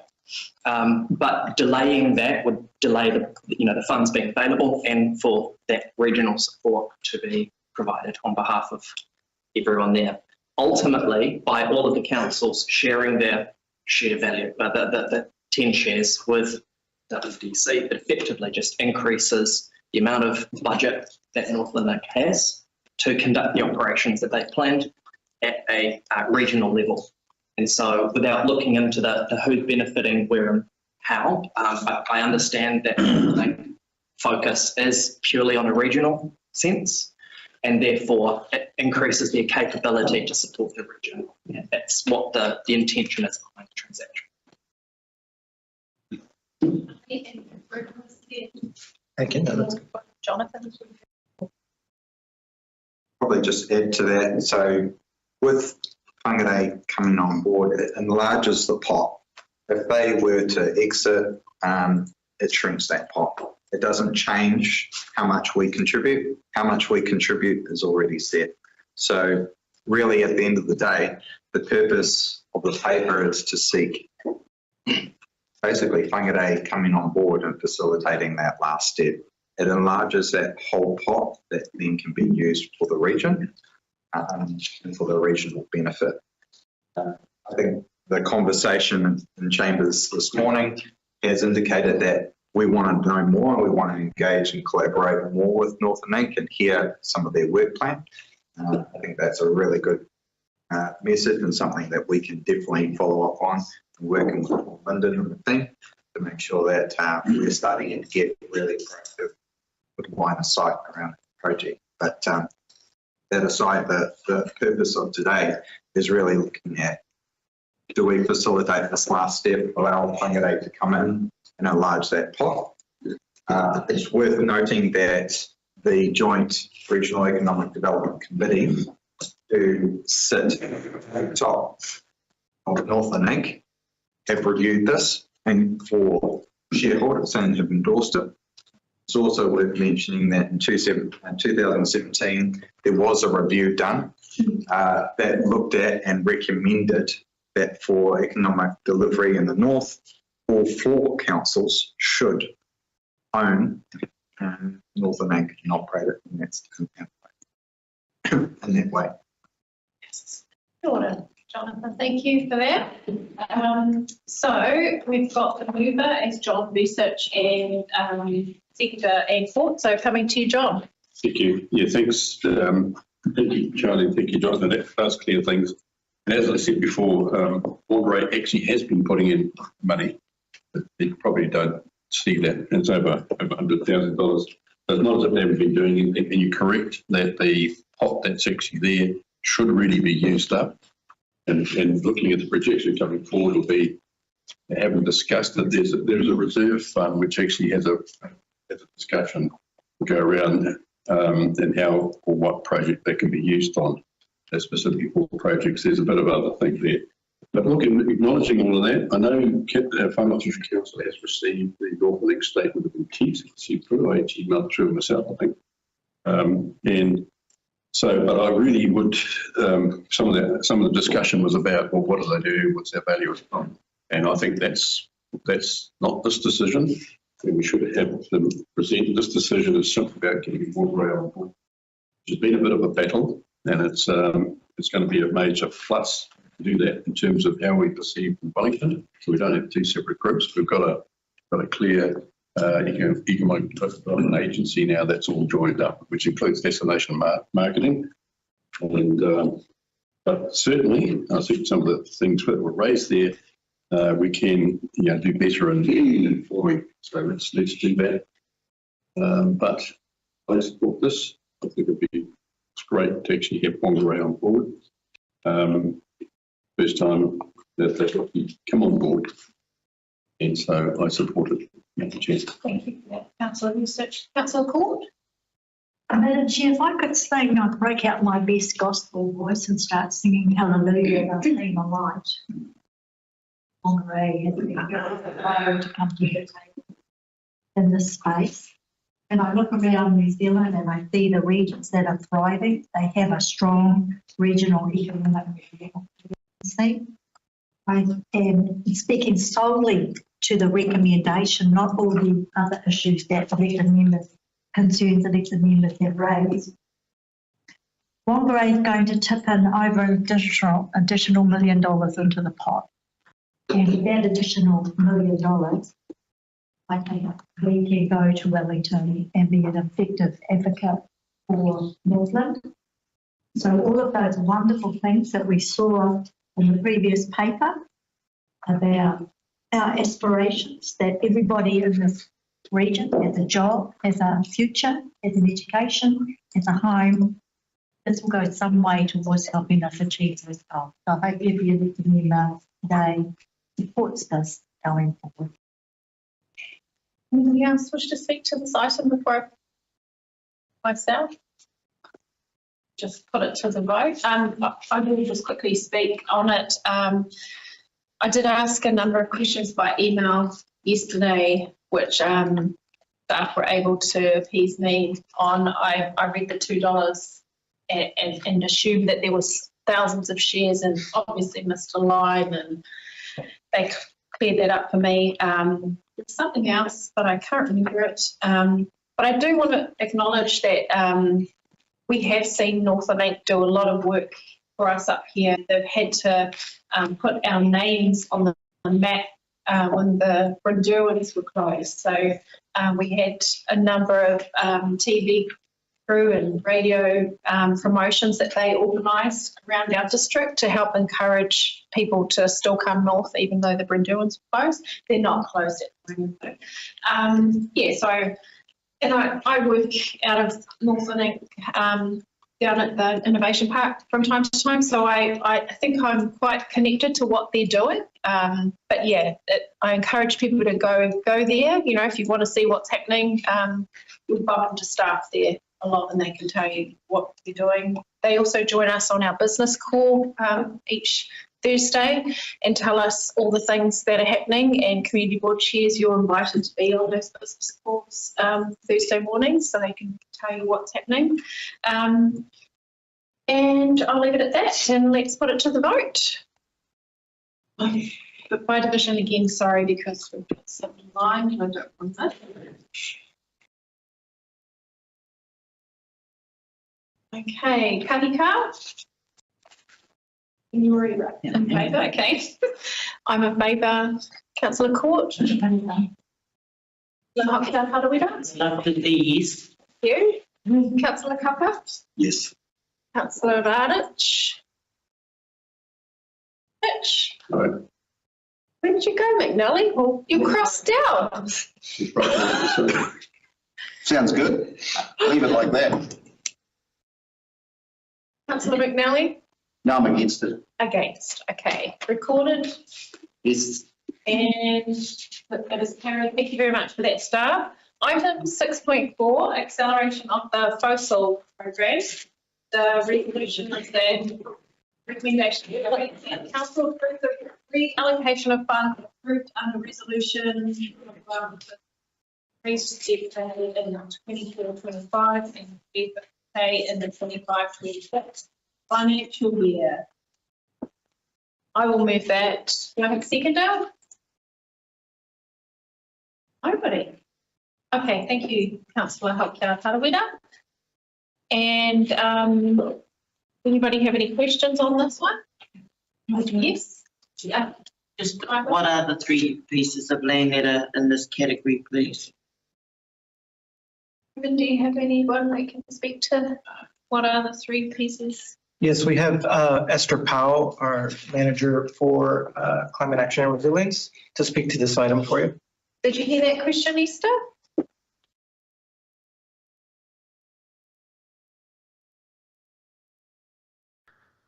Is that what the question was? Yes. And there are three so far. Through the chair, no, there is no land currently categorised. We are undertaking that work at the moment. Anecdotally, there is a property in Kaio and also one in Opua, but it hasn't been determined what the category is. Thank you, Esther. Councillor Court.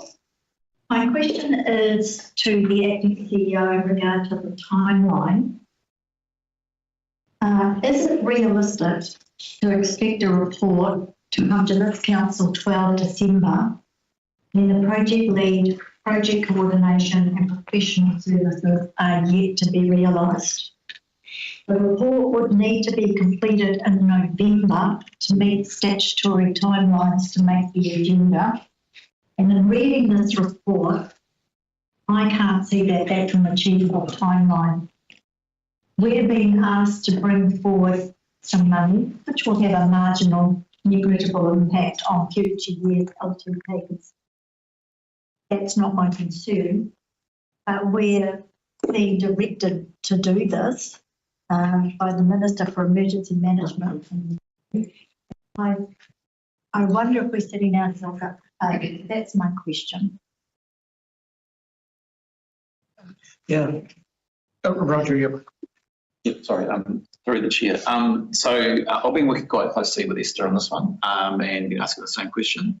Esther herself is working away on getting the report. We've also got some consultants we've got engaged to do that assessment. But you are correct, the timeline is really, really short. So we managed to get this project or getting this project put up into our asset, into our project management system so we can track what's going on. And I've been watching really closely. We need to that point to get that report in based on the timelines being given for the cyclone recovery unit.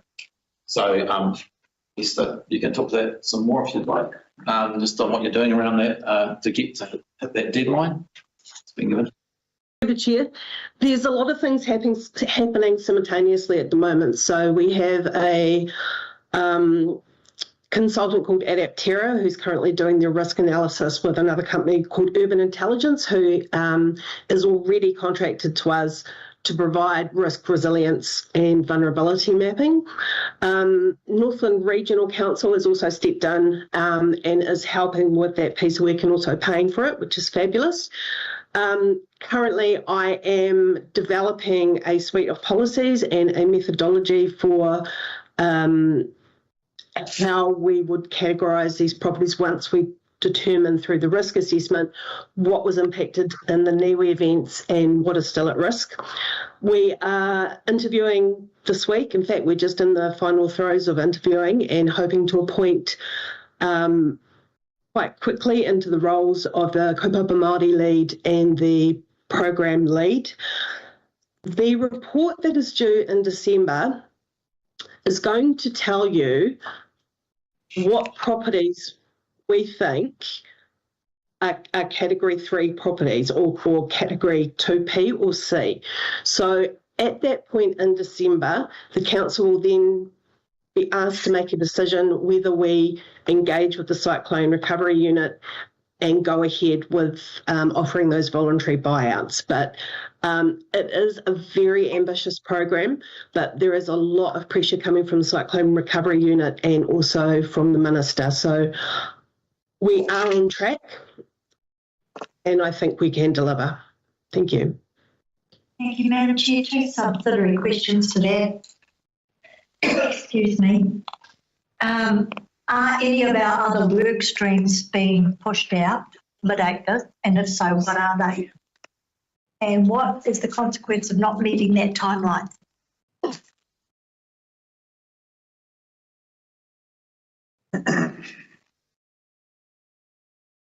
Work, so that is not being pushed out. That is continuing also at pace with my team. So it's more my time that's being taken up. Sorry, what was the second question again? Clarify, this is pulling on a lot of council resource. So does that not just your time, Esther, but are any other council projects being pushed out because we're accelerating this? And if so, what are they? Because we know how tapped everybody is in terms of workload. And what is the consequence if we do not meet this timeline? Consequence for not meeting the timeline. So it will push out to January. We'll just have to, there isn't a consequence per se. This is a deadline that I have set on the project. So the Cyclone Recovery Unit wants to know as soon as possible, and I've set a nominal date and work program out to meet it. If it pushes out to January, we will still be able to opt into the project. Like, we won't have anything taken away from us. It will just shorten the amount of time at the other end for completion. So what this paper is asking, it's saying that a 3-year program needs to be delivered in 2 years. So by upfronting, we can achieve. Thank you, Madam Chair. Thanks for that, Esther and Councillor Court. Any more questions before we get into debate? Okay, I think that I moved this. So just quickly, Esther's covered it off quickly. As she highlighted, there are, if we don't reallocate this, we will miss a deadline. We will miss the deadline. So yeah, that's why I'm going to be supporting this resolution today. Who seconded? Sorry. Ai, kia ora, e tautukana hau tēnei I te mea ko kōrero ki mo tēnei kaupapa. Pai kau te whakaaro kia hau mai he kai mahi kaupapa Māori. E ko tāku he mea nui ki te kōwhiri ko wai te kaimahi mo te kaupapa Māori, ko he pai pamohi o ko wai ngā tāngata I rungi te panel. Atu I tērā, ka tautoko au tēnei pūtea hei āwhina I ngā whenua, kua tahuri I ngā āwha. Kia ora rā. Wait for our translation. It's frozen. Oh, it's frozen. It's You want to verbally? Hang on, we're just waiting for the translation to happen, Roger. One moment. Everyone else has got it, just not the room. Oh, there we go. We've got that. All right, fine. So, yes, Roger. So through the chair, that's a question for Esther. So Esther was, she ran the interview process, so she can talk to who interviewed that particular role. It's a question of who was on the panel. You're on mute, I think.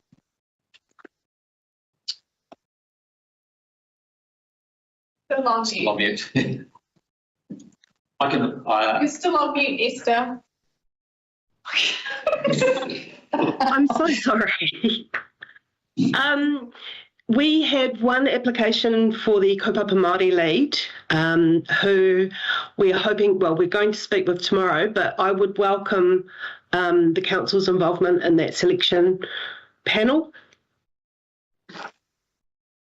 Ai, kia ko te mea nui ka taia tēnei tāngata te kōrero ki ngā hapu me ngā iwi i te tahi o ngā mea āwanga ko puta mai e ngā Arapāpira Gabriel. Hore kau ngā mea ohorere e tino āwhina ngā Māori i roti ngā hāpori ngā hapu era mō mea, and kiau mea ka huahua te taitara he kaupapa Māori mā te Māori tērā tangata e kōwhiri. He tangata tika mō tērā tūranga.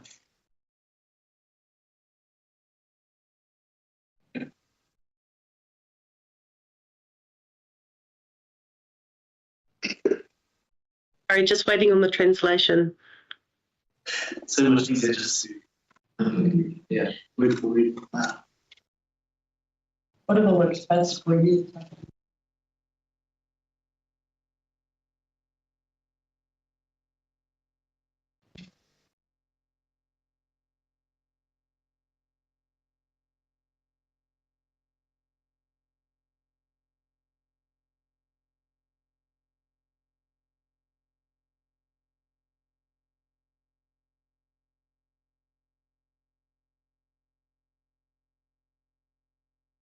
Through the chair, absolutely. So I can take it offline and tell you who the applicant is, that's no problem. The person whakapapas to Hokianga, so you may well know them. But can we take that offline? Just this is a public forum. Kia ora. Totally. So, any more comment on that by Hilda?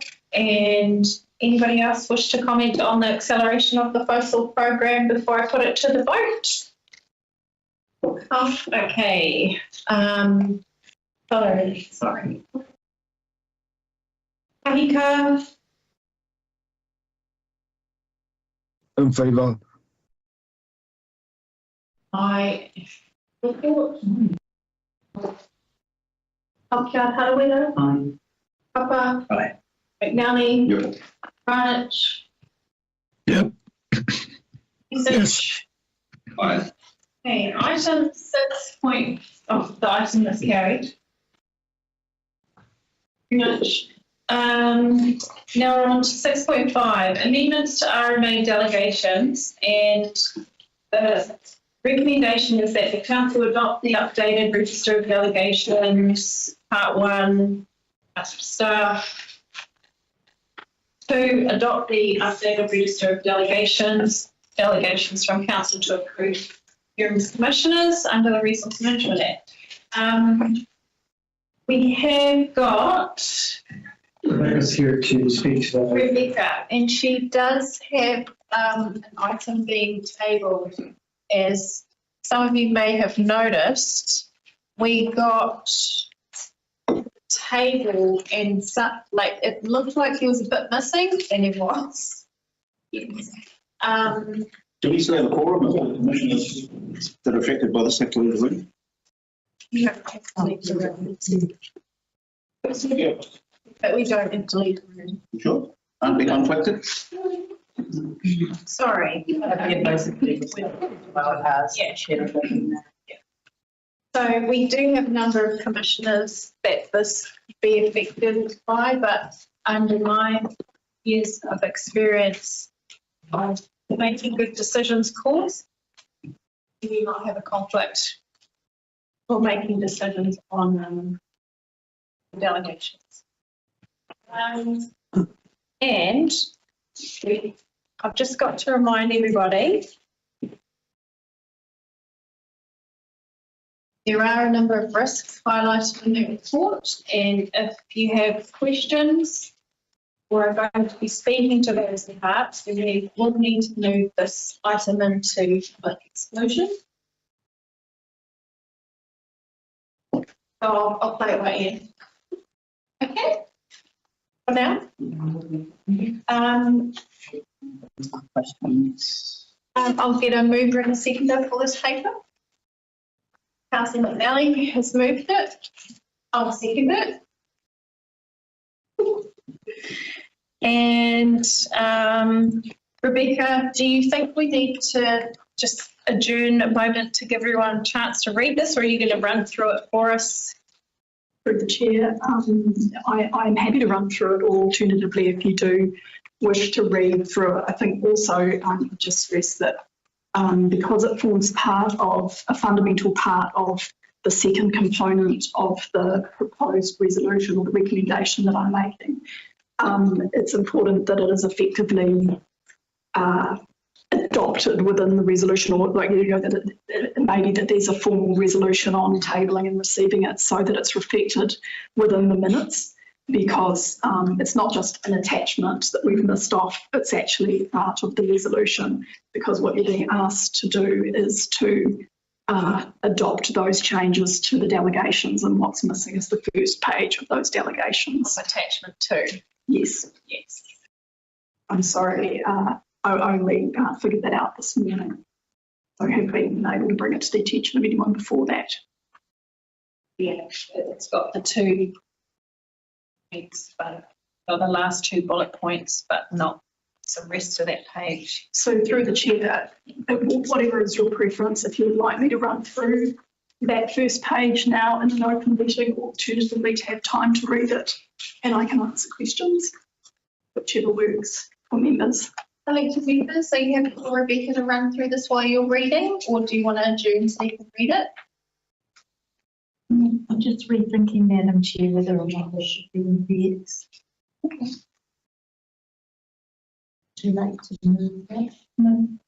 No, and we'll adjourn to give time for people to read it. I think we should. Yep. I'll be able to move that one. We need the basis for going into PX. I would suggest. What's the wording? I would suggest that the basis for going into PX would be legal professional privilege, so that I can provide advice in relation to the delegations if it's considered necessary. I'm not sure that it is, but just in relation to a specific question I have to ask, I would prefer that. So I think legal professional privilege. Yeah. So we can move this into some of those grounds. Yep. And move it off. I'll have it a second. Oh. Those over. We can, well, just because through the chair. First. No, we Right. can move this into the public excluded portion of the agenda and discuss it at that time. Oh, Yes. that's a good idea. Yeah. Sure. Sorry, Rebecca, you got to stay here a bit longer. And everyone can read this over lunch. Yeah. Thank you. Even though I had a mover and a seconder. Yep, that's okay. Held We'll move it. Yeah. Great, thanks. Casey. We're gonna go So 6.6. we're on item 6.6 Did we all agree with that? into PX. We can do it When we at go in. PX. Yeah. Yeah. New ground lease to Motion, all right. the Ottawa Rugby Club. Hilda wants to move this. I'll second it. Are you moving it as it stands? Yes. That council approve a new ground lease to Te Rarawa Rugby Club Incorporated over part of the Rarawa Memorial Domain Recreation Reserve being section, I'm not going to read all that. The terms of the proposed lease shall be 30 years as a 15 plus 15 rental as per FNDC fees and charges scheduled for a community lease, $118 plus GST for 23-24 and reviewed annually in conjunction with FNDC fees and charges schedule B, with further conditions negotiated and agreed upon by the Group Manager Delivery and Operations and Te Rarawa Rugby Club Incorporated. So we have Hilda moving that, and was it Councillor Kappa that seconded? Oh, it's John Research, sorry. Great. And any questions or straight to debate? Okay, Hilda, did you want to speak to this? I've heard this kaupapa, e rongo ai ki tēnei kaupapa i roti ngā hui hāpuri o te hiku mahanga taima I hare o ki reira te kite te maha o ngā mahia nei roti ke hāpuri. Ngā tamariki, ngā wāhine, ngā tāne, no reira tino tautoko pai au tēnei kaka. Whenā. Research? No, I support it.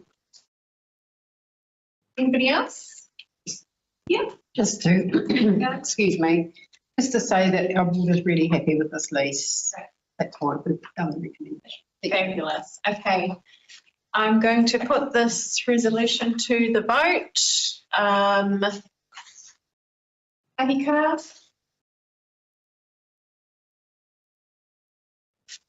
In favour? Councillor Court? By Hilda? Aye. Papa? McNally? Credit? Research? Fine. Motion is carried. Item 6.7. Oh, I thought we might have lunch. Yes. But we're nearly finished. Shall we do? How long are we going to take on remits? I decided to go help to put this in order in the agenda. The recommendations are the same as the agreements. Yes, the award, it's out of order because, why? Because it's been prioritised. Well, yes, Isha, sorry, through the chair, Isha's put the format of the resolution together to highlight those that closely affect business at Whanau District Council because some are not relevant to, from what I understand, Whanau District Council business.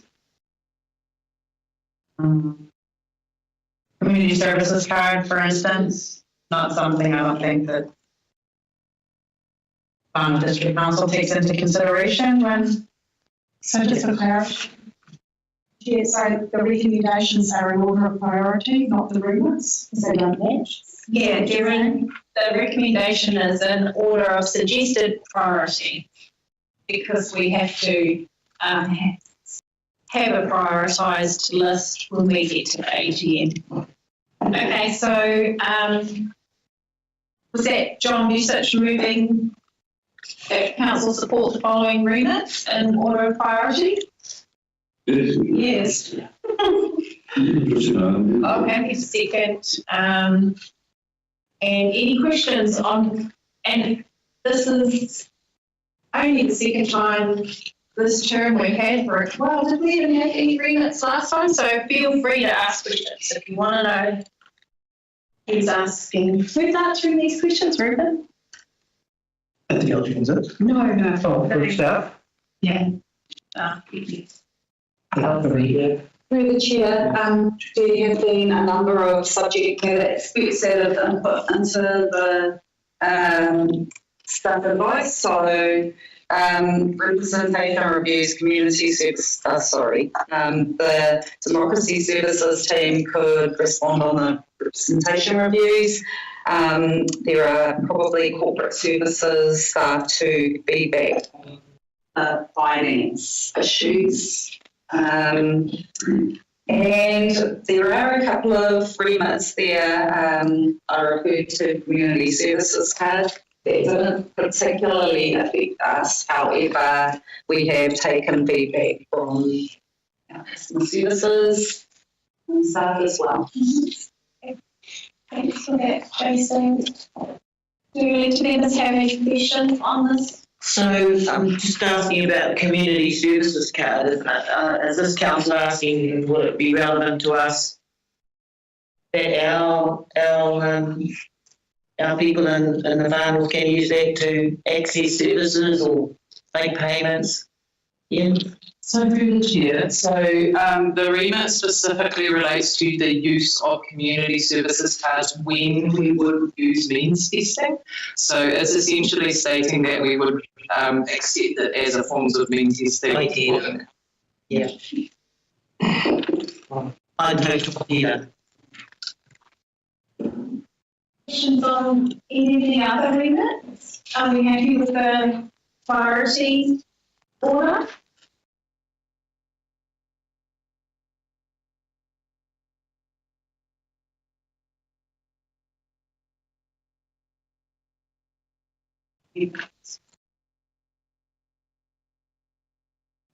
Yeah, I think I'm going to put this to the vote. Don, would you wish to speak to the vote? Just to remind everybody, this is remit, so it's going to go through a process. So, and have to sort of hand over the detail, and I'm just happy to use support for the agreement's report.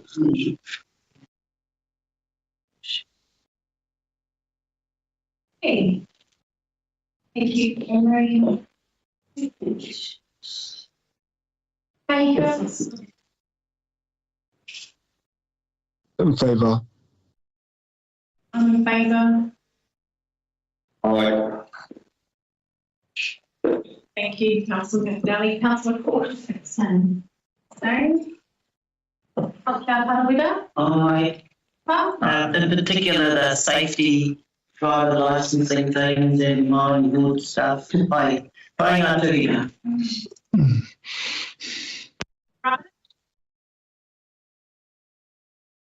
Councillor Radich. Yep. Thank you. Research. Aye. Item is carried. Now we have in lunch. Where are we? Yeah, so 1 hour, 45 minutes. How long do we?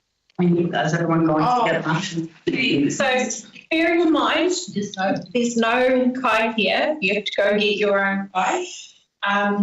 We had been looking at making lunch an hour, so you had enough time to go get your own kai. Aye, couple of. Okay, so we'll be back here at 1:45. And I know I told Councillor Court that we would be finished way before now. What do you have to do? I have a meeting to take a Teams call, which is private. So I will Okay. join from home. Yep, perfect. Thank you. All right. What time you want to speak? Leave it too. Good. Okay, will Cindy be online? I think they got the date here as well. Not really. Not mine. Yeah. I'll be driving. See you all back here at 1:45.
Thank you very much, everybody.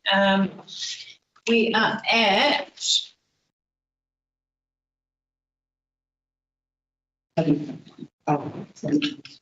the most important part of our day, Mayor and Councillors' reports. I'm going to move a recommendation that Council note the report submitted by Patrick Stephanie, called by Kelly Stratford Councillors Hilda Halkard Harawira, Tamati Rakina and John Visich, and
will come with this to the council table. Usually, in the past, staff have done a commentary on, how much money we've given, what's caused them, and it's actually delivered. If I can just add, Madam Chair, that at our recent we with Sport Northland 2 days ago, that they did indicate, or the writer indicated, that this was the report that will go also to the council's operations as well. Thank you. Anybody else wish to speak to their own report or ask questions? Otherwise, I'll put this, has been moved and seconded. All those in favour? Aye. Against? Aye, moved. We are now on to resolution 7.3, the city's quarterly report for August. We didn't quite finish the last one.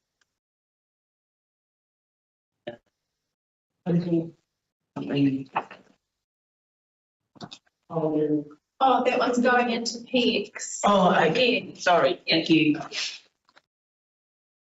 City's quarterly report for August. And the resolution is that the council received the report, the quarterly report August 2024. And do I have a mover for this report? Thank you. And Councillor Visich, thank you. And any questions of the report to start with, or do you want to just get straight into talking to the item? Thanks, Jeff. Page 5. Okay. Yep, certainly.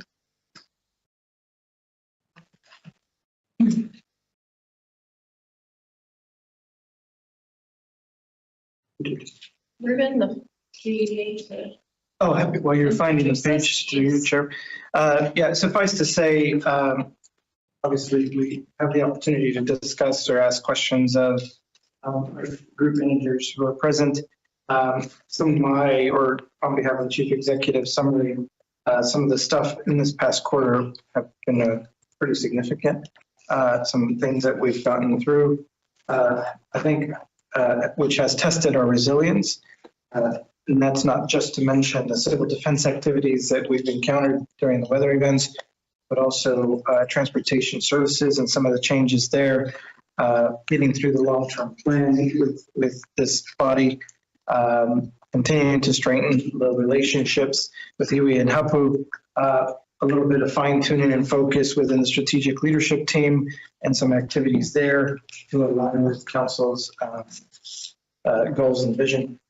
And certainly I'm aware the Chief Executive just finished a series of rounds with all the teams of council.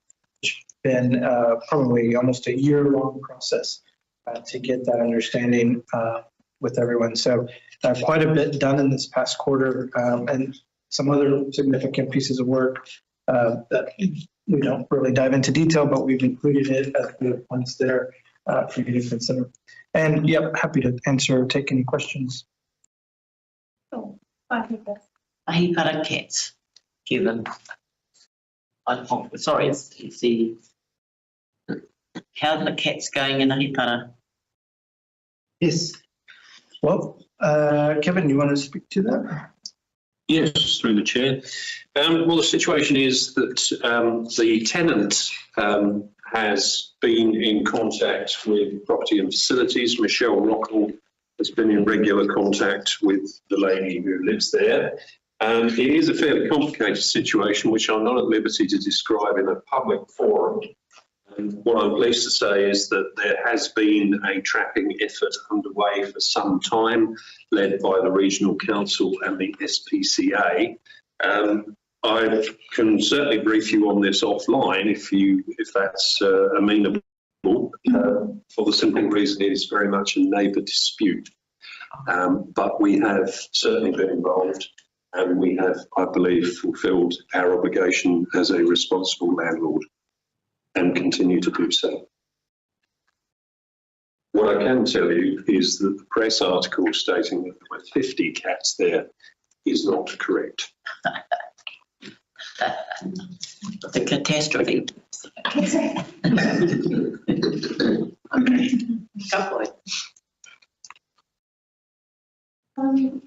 So just repeating, we're on the CE report. Does anybody have any matters to raise that's in relation to what's in the report? Oh, Belinda, yes, we can. Yes. Yes, just on page 256, just want to comment on the communications and engagement team. Report here.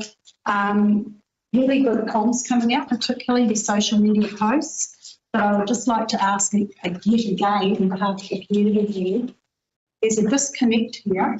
We need to ensure that the appropriate subdivision community board member gets the heads up on what's happening before the posts go up, or some input into the posts. And I think we all know that Okua Paihia thing was a really contentious one. It was just like, you know, the minute it was put up, the complaints came from either end, myself and Member Hindle. The most recent one, I guess, was the refit on the Proctor Library. When we had discussed this, I knew it was coming up, but I didn't know the post was coming up. So therefore I can't give the heads up to my two Kirikiri Waipapa members who have to field queries and questions on it. So just moving forward in the new year when that refit commences and things, can we please have some communication, even if it's just to me, to pass on to members so that we have a timeline of when that transition is going to happen, when the refit's going to start. I just think it's great having these communications, but it's actually having a negative effect. And I don't think it should be, because I think that we're doing a really great job from council's perspective of getting the news out there. It's just it used to be, posts used to be run by the chairs, particularly when it came to funding issues. And I noted there was sort of a negative connotation over us trialling our 2-monthly funding round. There was a comment in there about, I can't remember the quote, but it's like being able to fund things more effectively and efficiently. Well, I'd like to think we're doing that already. So these are the little things. That's my only negative. Other than that, I think the report is great. Yeah. Thank you, Ms. Ward. Really good feedback. And I share your concerns over posts, going out ahead of elected members being notified. Member Gunn? No. Oh. No, it's fine, thank you. Okay. The report is good. And I just wanted to also highlight the compliance schedule for wastewater treatment plants. That's in there. That was presented to us at the Te Kaupū workshop. I think it was the last TUI or the TUI before. But I'm looking forward to seeing this come to us regularly, and Northern Regional Council also send the CE a compliance letter every 6 months. So it'd be good to see that perhaps on the Te Koko agendas coming up, just so that elected members are across, any non-compliance of wastewater or drinking water, and we can stop.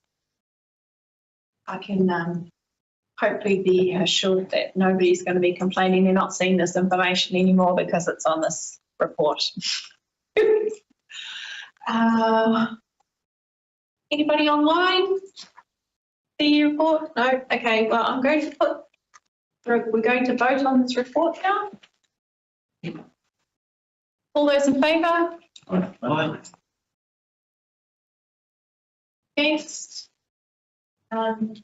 Abstentions, great. Sorry, lose my place.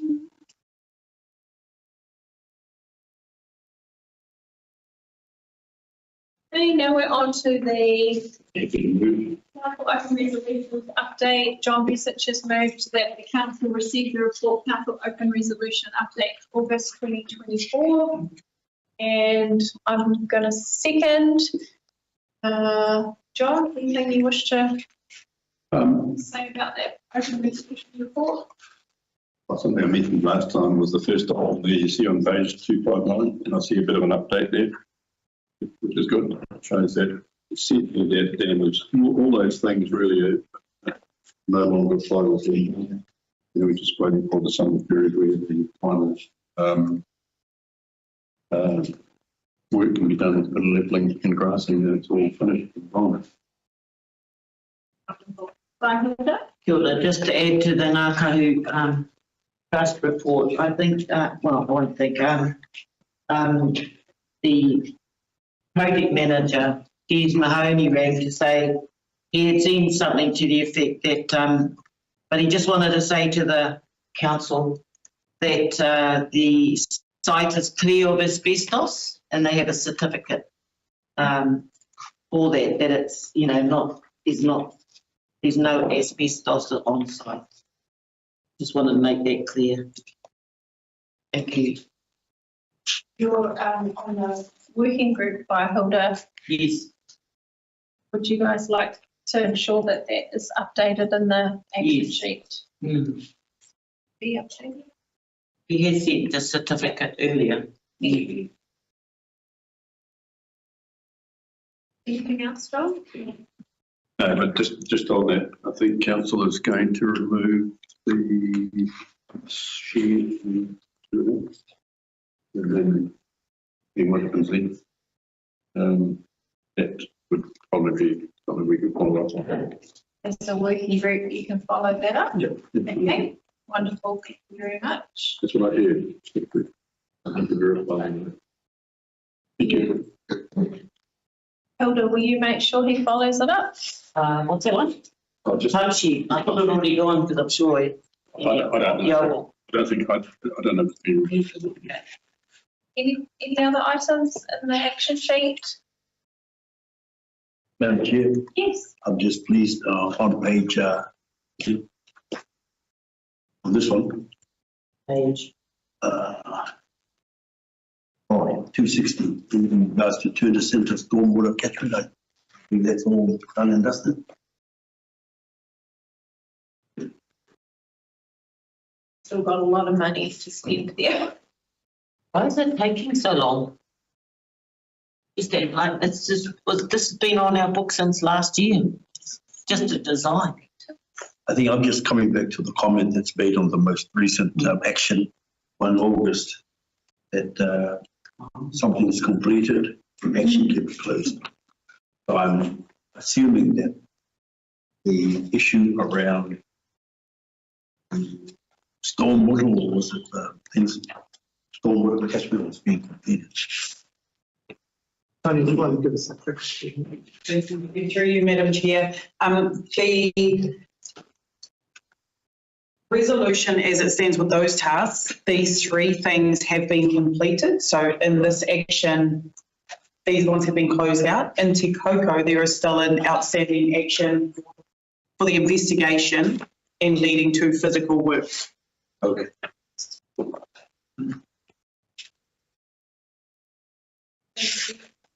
Yes, Member Haslett?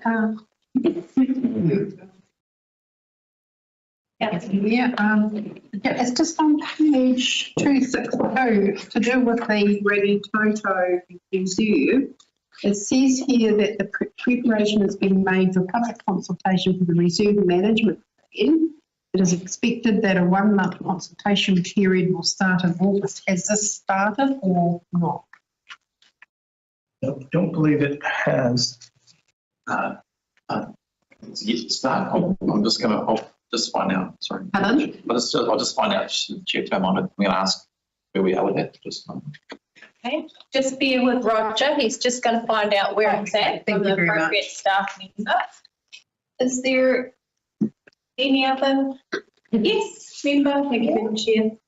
Just in relation to the Kirikiri Waipapa Spatial Plan project, next stage on page 263, I have requested via the community board, some that we actually, due to the absence of my 3 Kirikiri Waipapa board members and Councillor Court, that we actually workshop, acknowledge Steve McNally's, Councillor McNally's follow-up email after that workshop, but the fact that they were present in attendance, I don't want to hold up that process, and hoping that we can meet as soon as possible with Roger or whoever to go through that, just so that you have local input. It was never my intention to find stories. I just feel that as far as localism is concerned, it's really vital that you have the residents that live and represent the area.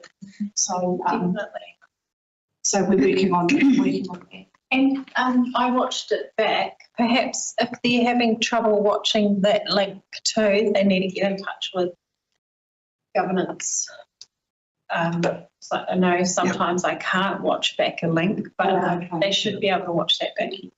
They would have received the slides anyway, so. More than the slides, the recording of the workshop was really, really helpful. Thank you. Yeah, there's just through the chair, there's significant notes that were taken into it. Yes, that just came as well. Just come out as well. So, but yeah, we're good to meet. The more we meet, Thank you. Do you need me to stall a little bit longer for Rangi Tōpō? The settlement's coming in now. Excellent.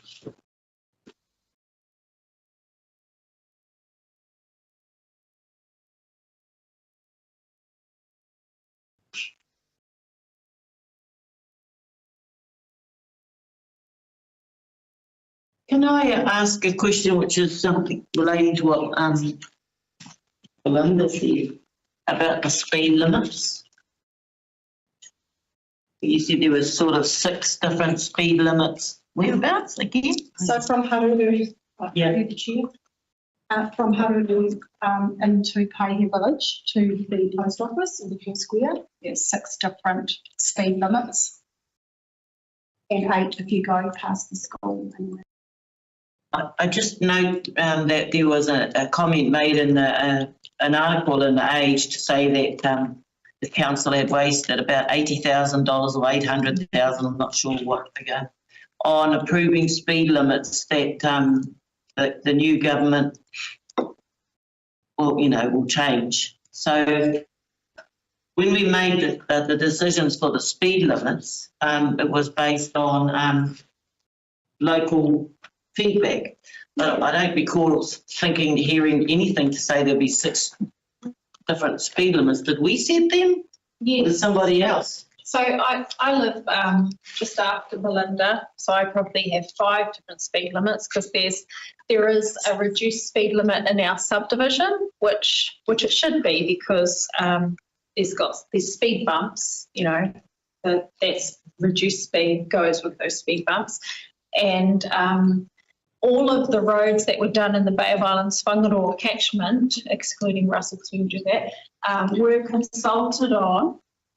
The implementation, I think, is the issue, infrastructure person. And I think that some of it is even caused because I don't know what the issue is, whether they've had some funding problems or what have you, but they are seeming to put signs up and then there's the wrong sign hasn't been removed or something. Coming to the alleged wastage, I've read the new rules, and under the new rules, we don't breach any of those rules. The rules are saying that areas that are, you know, coastal, and it's, you know, in a village type setting, will have lower speed limits, and it even has a table describing, you know, what sort of residential area might have I don't know what the numbers are, and what might, you know, an area near the water might have this speed limit. And because we did comprehensive consultation, we did 2, you know, we did engagement first and then we did consultation. We haven't done anything contrary to the rule. I'm sure that there'll be some attempt to reverse some of our speeds, and we may need to tidy up some of those ones that seem excessive because you've got one road, is it Kiripaka, that they've got 40 up one end of the road because you can't drive 50 there, and then as you come down it is 50. But people had the chance to feed in on those, you know, and the staff did analysis on those, you know, the width of the road, the camber of the road, whether it was a hill, what have you. In Whangaroa, for example, what's that road, Belinda, that it was 100 Ks? Rebus, was it? Yeah, it was 100 K. We reduced that to something like 40 because you can't go 100 Ks. But if you had some, be careful of my words, but you could have a visitor or a new driver just not have regard to what a safe speed limit could be. And that's, I guess it sounds a bit nanny state, but I think that we've done the right thing, and I've been personally been trying to make the speed limits more realistic for my whole time that I've been on council. So yeah, thank me, Belinda. Yeah, but they do need tidying up in the implementation. I think I've sent an email to somebody trying to chase up what's going on with the implementation. Yeah, so watch the space. I just want to know that, you know, be clear about that because, you know, the article alleged that, you know, we've wasted all of this money by making a early decision before the government came out with their new policy, etc. Well, we're still waiting to see. They haven't finalised the rules. So once they have, then we'll know. So, you know, my positive solution was that you can just put, if it's the wrong speed sign, just put a sticker over the top. A water sticker. You don't need to buy new signs. New signs, yes. Because on Te Oniroa Tohe, we've been talking in nearly a year and a half about speed signs, and we can't get speed signs because of the expense of the legs on the beach. And so you can't enforce speed tickets or anything like that. Yeah, sorry. Yeah. I think Councillor Cupper's just commenting that your brain is totally on. Yeah. You ready, Roger? Yes, through the chair. So, for Rangitoto Reserve is we've forming a hapu reference group, which we're just engaging with right now to just get some key messages sorted out. And then once that's done, then we'll go out for a public consultation. So you just let us know the date it starts so that we can, yeah, that'll be good. Thank you. Okay, any further comments on the open resolutions update? Yes. All those in favour? Before we go into public exclusion, item 6.5 that we were going to move into PX has, I've been advised, it's now been withdrawn and will come to our next council meeting. That was the RMA delegation. Oh, okay. All right. Okay, so I'm going to move our resolution that the public be excluded from the following parts of the proceedings of this meeting, and that is for the confirmation of the previous minutes and PX and the open resolutions update. Can I get a mover and seconder, please? Right. Papa and research, thank you. And yes, here. And I need to also include in that resolution, thank you, Councillor Papa and research, that the following are permitted to remain in the PX part of the meeting. Community board chairs Adele Gardner, Belinda Ward and Chicky Rudkin, and Tapuha Pati, our Kai Whakapiti Reo language interpreter. Are you happy for that? Aye. Yes, great. All those in favour? Wonderful. Carried. We'll just wait for the notice that you've paused from our lives.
Everybody, we have released from our PX some decisions which are,